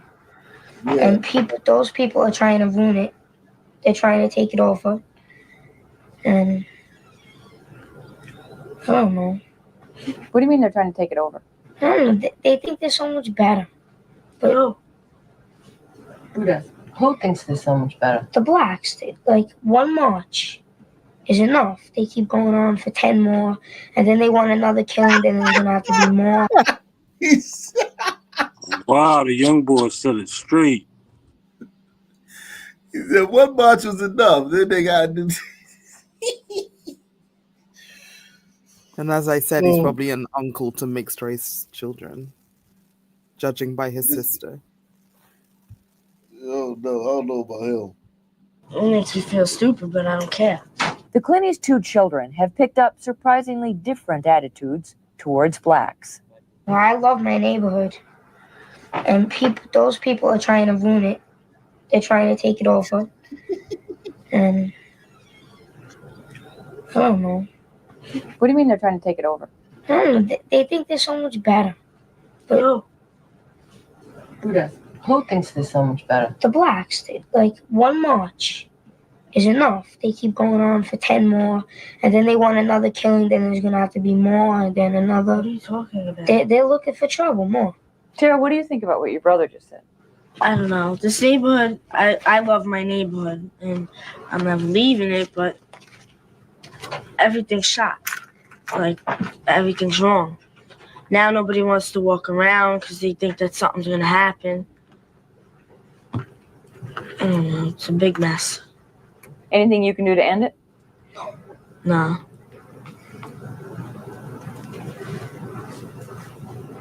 Do you think, like your brother, that the blacks think they're better than everybody? No. What do you think about blacks? I think they're the same people. They're the same thing, only a different color. When they say we're not racist, and this is not a racist community, and some of my friends are black, and I've worked with blacks, is that true? Well, it's true that they will respond that way. Racism, again, it's a charge. You see, you're accusing them of being bad people. They will always say we are not bad people. They also will accuse the media of being duplicitous. You're trying to blame us for something. We never owned slaves. We've only been here for 25 years, 20 years, etc. We didn't create this environment, etc. And in a sense, they're very much they're right. However, none of this excuses the response to people. They're trying to distance themselves from something which they're not directly responsible for. But I think everybody in New York City shares a responsibility for what happened to Yusuf Hawkins. They First run in tonight, the the killing that same, has gripped New like, York City and raised questions about the if you watch the news now, it's literally the same order of storytelling where they badger the the non-woke person who stands for something, and then they cut to some sort of super liberal academic, and then they tell you why being non-woke is the non-moral thing. It's literally the same thing they do today. It's crazy. Yeah, but people, Television it was like, programming. Yeah, it's there's an old quote where it's like having a TV is like having a Jew in your living room. damn. You. Right. Fuck. the state of race relations in cities throughout the country. The crime occurred in Bensonhurst, Brooklyn, a white, predominantly working-class neighborhood of New York. Today in Brooklyn, funeral services were held for Yusuf Hawkins, a 16-year-old black youth who was shot to. And if he wouldn't have got killed by a white man, yeah, balloon release. About 30 people showed up to balloon release, and then maybe 50 people at his funeral. Death last Wednesday night. Police say 30 white teenagers armed with baseball bats and at least one gun attacked Hawkins and his 3 companions, thinking that Hawkins had come to the neighborhood to date a local girl. But Hawkins didn't know the girl. He'd come to Bensonhurst with his friends to look at a used car. Today, an hour before the Hawkins funeral, 2 white teenagers were indicted on murder charges related to the incident. 4 other white teenagers have been released on bail, and police are still looking for the suspected gunman. In the aftermath of the killing, racial tensions in Bensonhurst and New York City have mounted. Local marches organized by civil rights groups have drawn anger from the community. Why should the whole community be indicted and maligned and called racist for the acts of one individual? These people are good people. This is a good community, and there are not racists in this community. This is not racist community. We just don't like black people. That's all. My son will never turn this corner again. No, he won't. Only because of this, the pigment of his skin. Do you understand that? This is what America must learn. That we are no longer going to take this from others. We turn now to 4 people with different views on the killing and the underlying racial tension.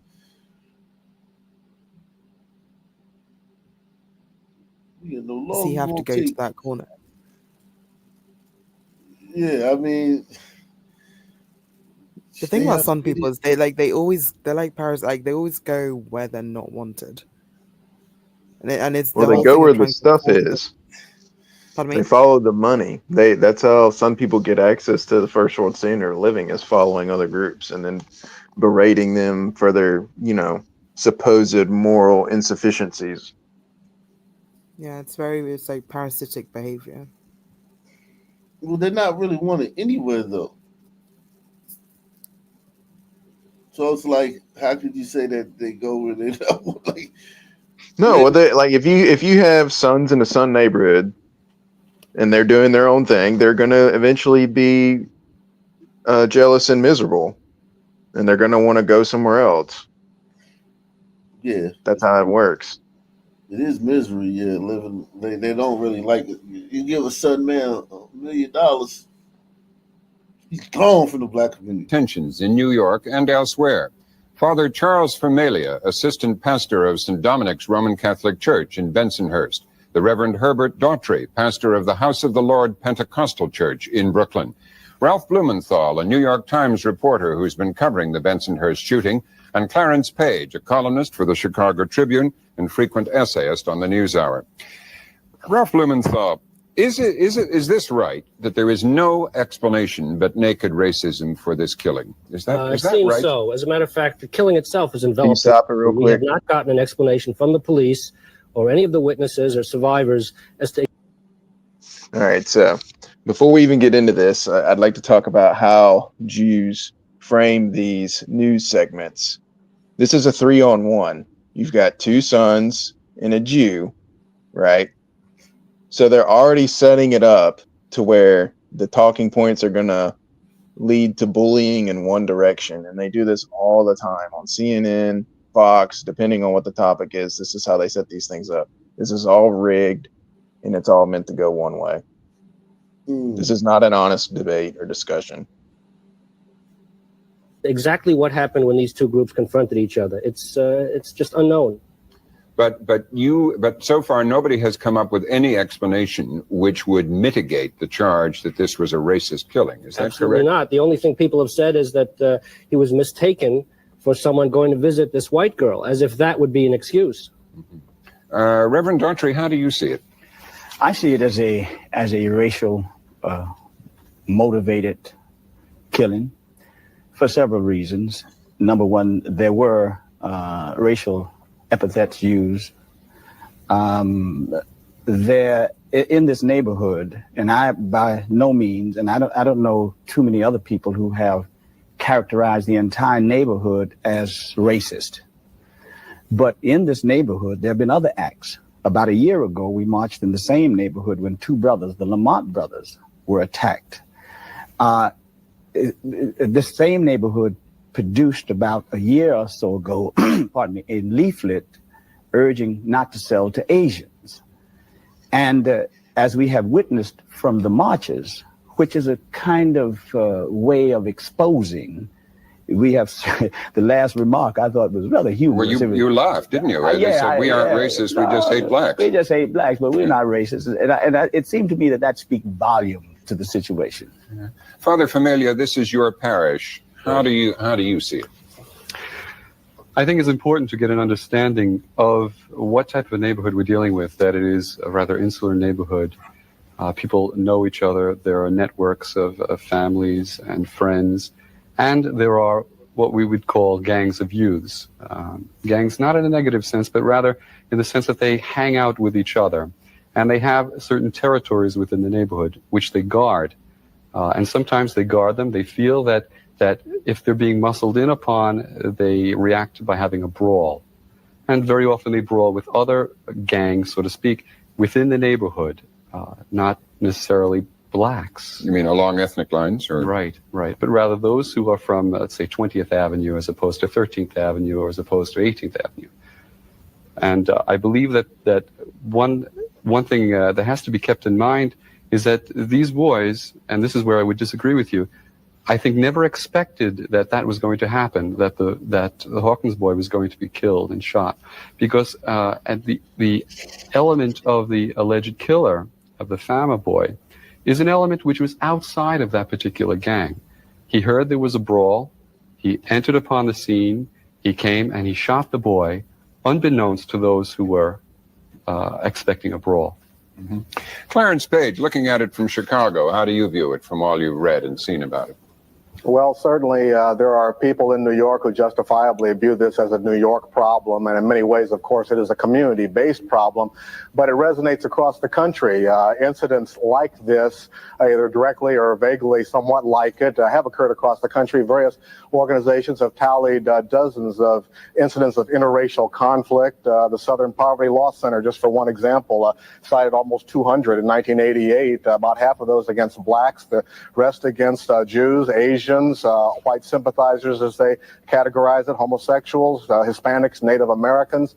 What is really depressing about this, to me, is that we're talking about a mob, a lynch mob-like activity. However, whatever started it, whether it was one of those kind of urban turf battles we're accustomed to with teenagers, it evolved into a mob that was out hunting for somebody who looked black or Hispanic. And apparently Yusef Hawkins happened to turn up at the wrong place at the wrong time.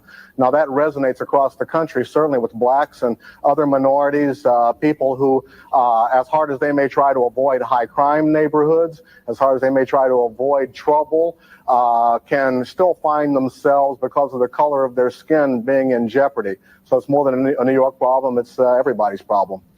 How do you, having covered the neighborhood a lot, Ralph, how do you assess what is being called racism in Bensonhurst? Well, I think the reactions of some of the anti-demonstrators, the counter-demonstrators, was pretty revealing, holding up watermelons and shouting racial epithets. You know, often people who are racist or prejudiced, and the terms are being used interchangeably, although there is a difference, racism is much more ingrained. They don't recognize themselves as such, or they refuse to confront it or admit it. So they do this, and they hold up these terrible symbols, and yet they deny that they are biased. I think it shows that there are neighborhoods in this city where blacks are not welcome. We've perhaps not written enough about it. And almost every black neighborhood, everybody's not welcome. Like, no, who's welcome in a black neighborhood at night? Nobody. No Like, matter who right. you are. No matter who you are. But if you're a white guy walking down a black neighborhood at night, you're a Vic. If you're an Asian guy or on Burrito, people are looking at you like a victim, like it's Christmas. They're looking at you like it's Christmas. So it's like, yeah, man, like, the fuck is this guy talking about? He's just a lying Jew. Bensonhurst is a very homogeneous Yeah, that's all he is. community. Is the other. And he did hit him with the old. Of course, you don't think you're racist, but you are. Like, Yeah, I mean, his group is the most xenophobic, violent, racist group of people that's ever walked the face of the earth. yeah. This is crazy, man. This is nasty work. As I've said, whites are blacks are often looked on as interlopers. They're to do no good. And there are other neighborhoods like that in New York. We saw it in Howard Beach, Where there was a killing of a black. where there was a last year. killing. A black was chased out and chased to his death because he was seen suddenly as someone who didn't belong in that neighborhood. He must have been there for some illicit purpose. Does that ring true to you, Father? No, I would disagree. I think that the mob that was outside of near the demonstration shouting out the things they were shouting were not indicative of the entire neighborhood. There were circa 250, 300 who were shouting. I have 3,500 families in my parish. There are 6 parishes within the area. Those people who came to the mob are those who are, I believe, of the basest stratum of the neighborhood, who are attracted to mob scenes.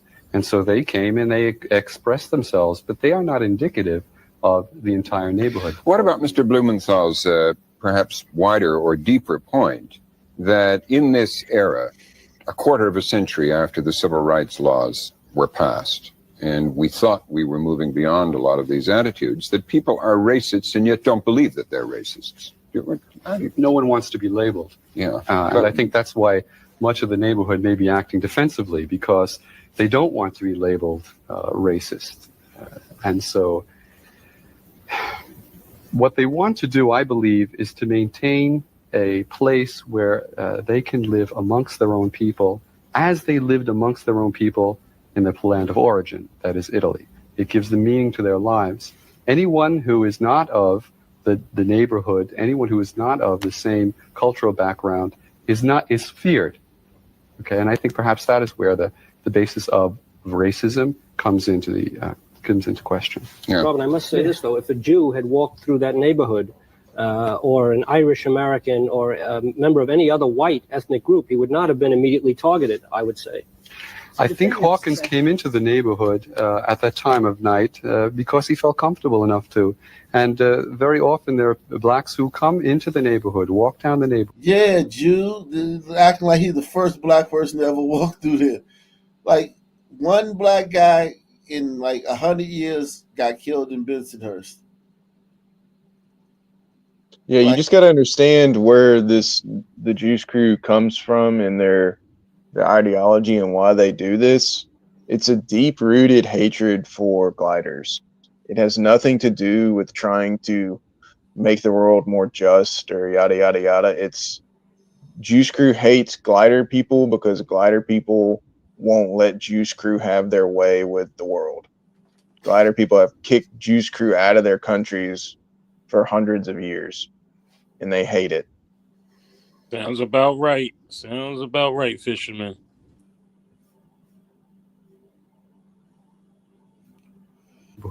And there's no problems. The thing that's just so bothersome to me is I think you touched on it, nobody's racist.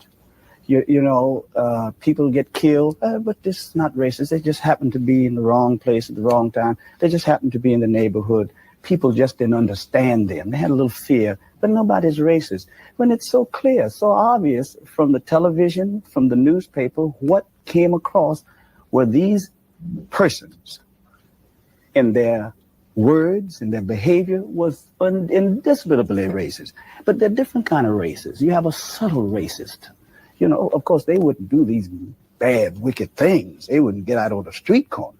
They'll simply just go along with the program. But they don't want blacks in the neighborhood. They don't want blacks in the neighborhood. You see, all Asians, they'll disseminate material through the neighborhoods. All Asians stay out, you see. But they wouldn't dare say that we racist. The same thing in Howard Beach. Judge Dukakis stated in Howard Beach, he said the thing that was most distressing to him, this is when Michael Griffith was chased onto the highway, the thing that was distressing to him, that of the thousands of letters he received, not one letter expressed remorse for what had happened. Not one.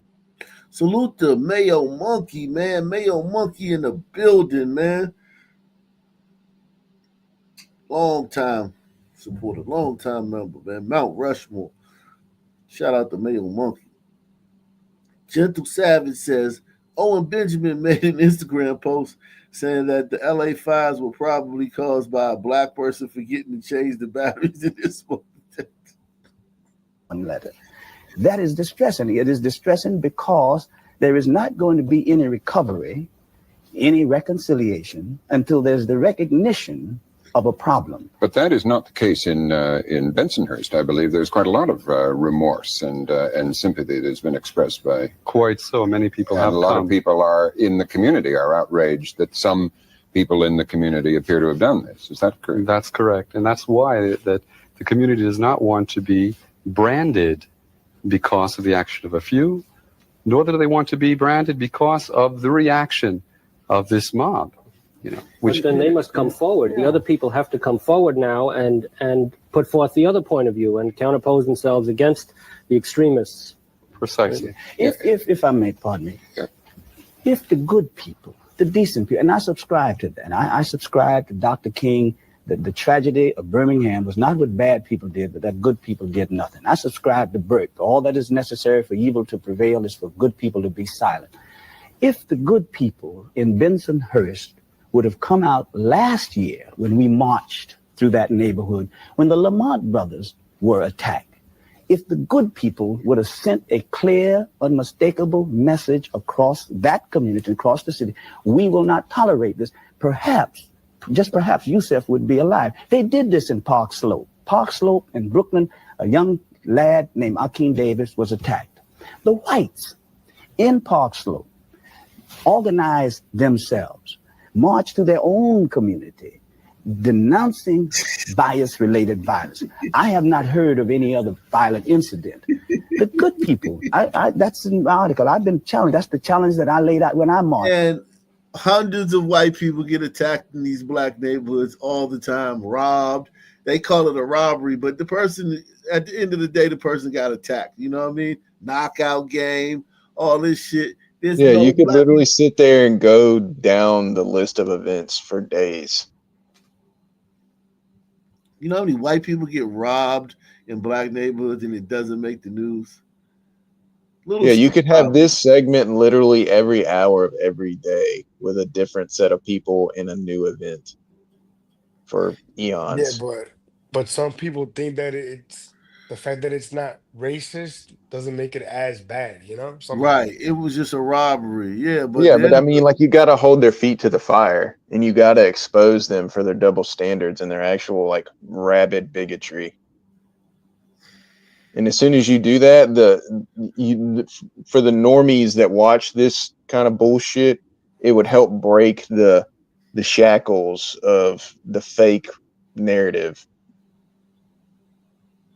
It's like, oh, these people aren't for equality at all. These people are for privilege and they enjoy victimizing us and they don't see a problem with it. And they're actually, perpetuating. I had no idea they were perpetuating all this crime and these sucker punches and the carjacking. You said how many cars were stolen? What? Like, people, generally speaking, don't have a good grasp of this.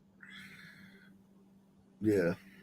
We went for a memorial service. That is always the challenge. Where are the decent people? Let them go. There's a woman, Elizabeth Galaza, that was demonstrated the tenderness. I've been in touch with her.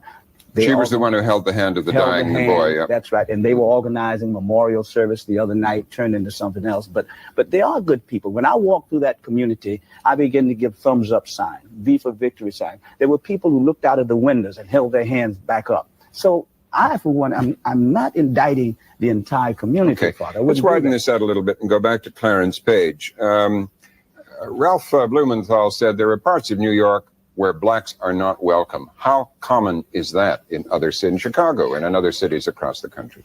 Well, I'm sort of experiencing deja vu all over again here, Robin. I've been hearing for many years that it certainly is true. First of all, there is de facto apartheid by community, by neighborhood in our big cities and many of our small towns for that matter, sometimes entire towns, as we've seen in some unfortunate cases. Black people had better be reluctant to go into them day or night. That still exists in the 1980s is truly a tragedy for which we all must take some responsibility. The deja vu. How does this fucking uppity ass Ivy League Negro know that there's a bunch of neighborhoods that black people? I don't know of any in DC. I don't know of, listen, I don't know. I've never heard of a black, I heard of sundown towns on the internet, but I've never heard of a black person that actually knew talk about anything like that. Like, of not being welcome in a white neighborhood. Now, I've heard that people are assholes sometimes, and people did rude shit, or somebody said something. Yeah, I've heard of those incidents, but like, man, don't go here, man, because white people over there. Not because the police is over there, because the white people over there are rich, and the police patrol that neighborhood. No, but like, don't go over there because some white dude gonna run up on you with static. I never heard that, man. I've never heard of that, man. Like, yeah, stay away from there. Them white dudes, man, they gonna confront you and try to fight you. And I don't know, man. It's a wives' tale. I told you it was gonna be a 301 thing. Yeah. Well, we had situations like Philly back in the day, in South Philly. You better not go across some tracks. They'll wear your ass out. Okay, now in those incidents, now is it like don't go over there bullshitting, or just don't go over there, period? Just don't go over there, period. That's how it was back in the day. It's not like that now, but the so-called blacks, they knew better than to cross those tracks. Where they were fitting for an ass whipping. Okay, so now would they go over there? Like, are we talking about regular blacks, or are we talking about like thugged out street blacks? No, just regular blacks. Like, they would not cross those tracks. You could talk to a lot of the old heads, from back in the day. Like, they'll tell you, like, yo, we never went, nobody ever went across those tracks, man. We knew better. Like, they did not allow you in that neighborhood, and that was mostly in an Italian neighborhood. They would not let you across those tracks. Mm-hmm. Okay, so there you go. There's probably no carjackings over there either. Well, yeah, this was back in the day. You talking like the 70s, or the early to mid 70s, 60s, around that time. It's not like that now.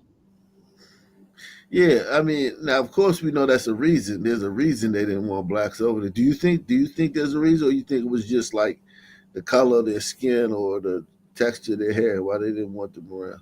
No, it was their neighborhood. They protected their neighborhood. And it was the same with them. Like, they knew better than to cross the tracks on the other side to come into that neighborhood. But now now you see it. Everybody gets along. There's no issues. Got everybody living everywhere now. So, why is keeping blacks out your neighborhood called protecting your neighborhood? Because we all know what they do and what they prone to do. So keeping blacks out and protecting are one and the same. That's deep, man. That's crazy. I've been hearing for years that, well, everybody in the community is not bad. It's not a racist neighborhood. There's a few bad apples, but the rest of it is good people. We heard that here on the southwest side in the Marquette Park area when Dr. Martin Luther King was hit in the head with a brick 20 years ago. The fact that we're still experiencing this sort of neighborhood apartheid 20 years later indicates that we can't just call these isolated incidents anymore. After Howard Beach, after situation in Bensonhurst, after the many others we've seen, and even I'm not going to discount black on white violence, but that tends to be so much the exception, it seems, in the long run. Father, we do have a community-based problem. Wow. Jesus Christ. That was the biggest, that was the most ridiculous thing said so far on this fake panel. Majority of the robberies committed by black people are committed against white people. The majority, because we think y'all got money, and the majority of the carjackings are committed against women or white people. You think so, Ike? Because some people victimize some people at incredible rates. Yeah, but when I'm talking about like carjacking, rolling up on somebody, grabbing them and putting the gun to, that usually happens outside of you. The dudes ain't really doing that to the dudes in their neighborhood like that. No, man. Some words are definitely robbing. They're shitting where they eat. Put it like that. No, I'm not talking about shooting to eat, but I'm saying like robbing their homeboy. Like most people get carjacked are like people that's not in the game. No, yeah. But what I'm saying is, like a regular sister going to work. Yeah, I said women. I said women and white people. Yeah, women and white people. Okay, my fault. Yeah, definitely. Women definitely gonna get it because they eat their wheat. That we're seeing all over the country. Father Familia, you told our reporter, Allison France, today something that interested me, and that was that a lot of people in your neighborhood have the idea, because they're fed it by the media, that blacks are, that crime has a black face, and they tend to stereotype blacks, particularly young black men, as either involved in drugs or crime, and if they see one, that's the automatic reaction. Yes, I believe. Yeah, I believe that is the issue. Yes, the good people of the neighborhood could come out on force and do something symbolic, but I think not symbolic, something substantial. Substantial. All right, a symbol that is substantial, because symbols symbols can speak. I'm talking about something substantive. You seem to be talking about symbols and. I'm sorry. I'll go. So perhaps a gesture of grief, because there is expression of grief. But the problem lies with the media. If you want to deal with this, if I were a black pastor, I would be upset that every day an atrocity story is shown in the newspapers about someone in my neighborhood. Every day. And so you hear one day a woman throws her baby out of the second-story window. Where is it? Crown Heights. Someone rapes a kid on top of a building. Where is it? Jamaica. You're talking about black neighborhood or Hispanic neighborhood. Right, exactly. Jamaica, Queens. Exactly. And what is happening? In fact, the very day after the article on racism, they had a picture on the front of the Times showing black youths who were found with so many cases of cocaine. Why is it that the media is continuously centering in on the black and portraying the black as someone who cannot live in society? This is being fed to our youth. This is being fed to us, and the perceptions about the black community become reality. You see, it's in the paper. Now, there are atrocities all over the place. Why is the media centering on the black? And unless that changes... Mr. Blumenthal is a member of the media. Speaking for the media, well, I would say that it's a fact that a disproportionate amount of violent crime is committed by young black youth. That is a statistic, and there are many reasons to explain that: disadvantaged background, lack of education, poverty. Yeah, I told you he was gonna. He'll spin it back on Whitey. They're wicked people, man. This is no different than a sucker punch. Like, this is a Jewish sucker punch we're watching. Wow.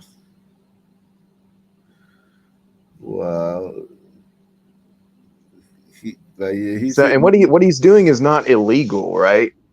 It's just a matter of, can he word it well enough to where you believe him, and that's where their power lies. It's disingenuous. It's malicious. It's not illegal.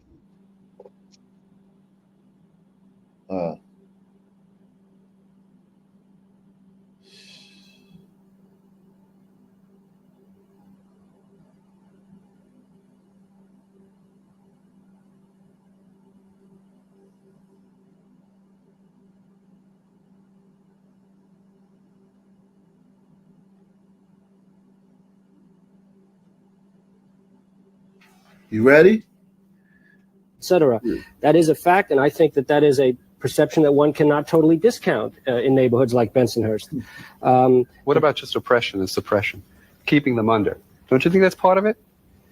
I don't know. I mean, in this case, certainly there was no threat from Yusuf Hawkins and his friends, so there could be no suggestion there that these kids were up to no good in that neighborhood, and that there was any reason for the neighborhood to gang up against them. Let me play devil's advocate here and bring in Clarence Page, who's in Chicago. Isn't it also true that over the last couple of decades that the presence on television particularly and in the newspapers of blacks who are figures, who are symbols of success in American life, have become at least as frequent as those who could be identified with crack or violent crime and so on? Well, we've certainly seen Willie Horton, no. Clarence Page.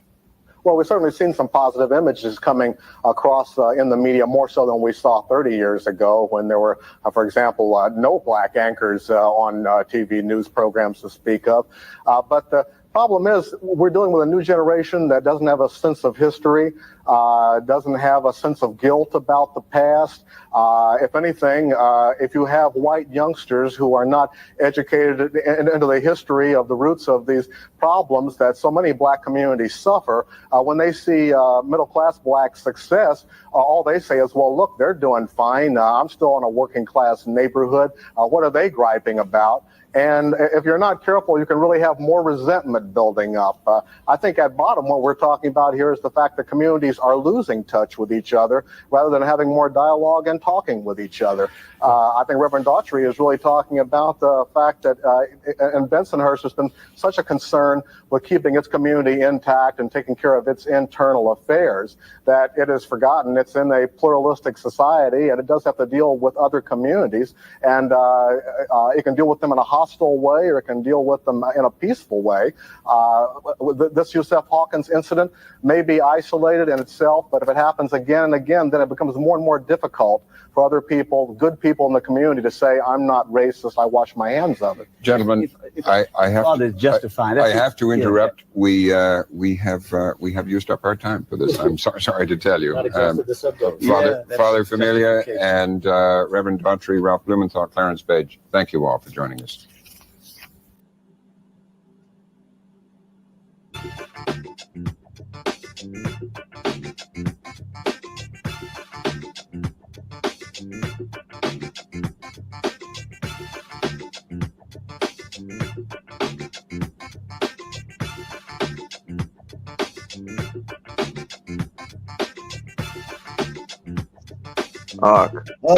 Luke, man, great show. Any final thoughts, man?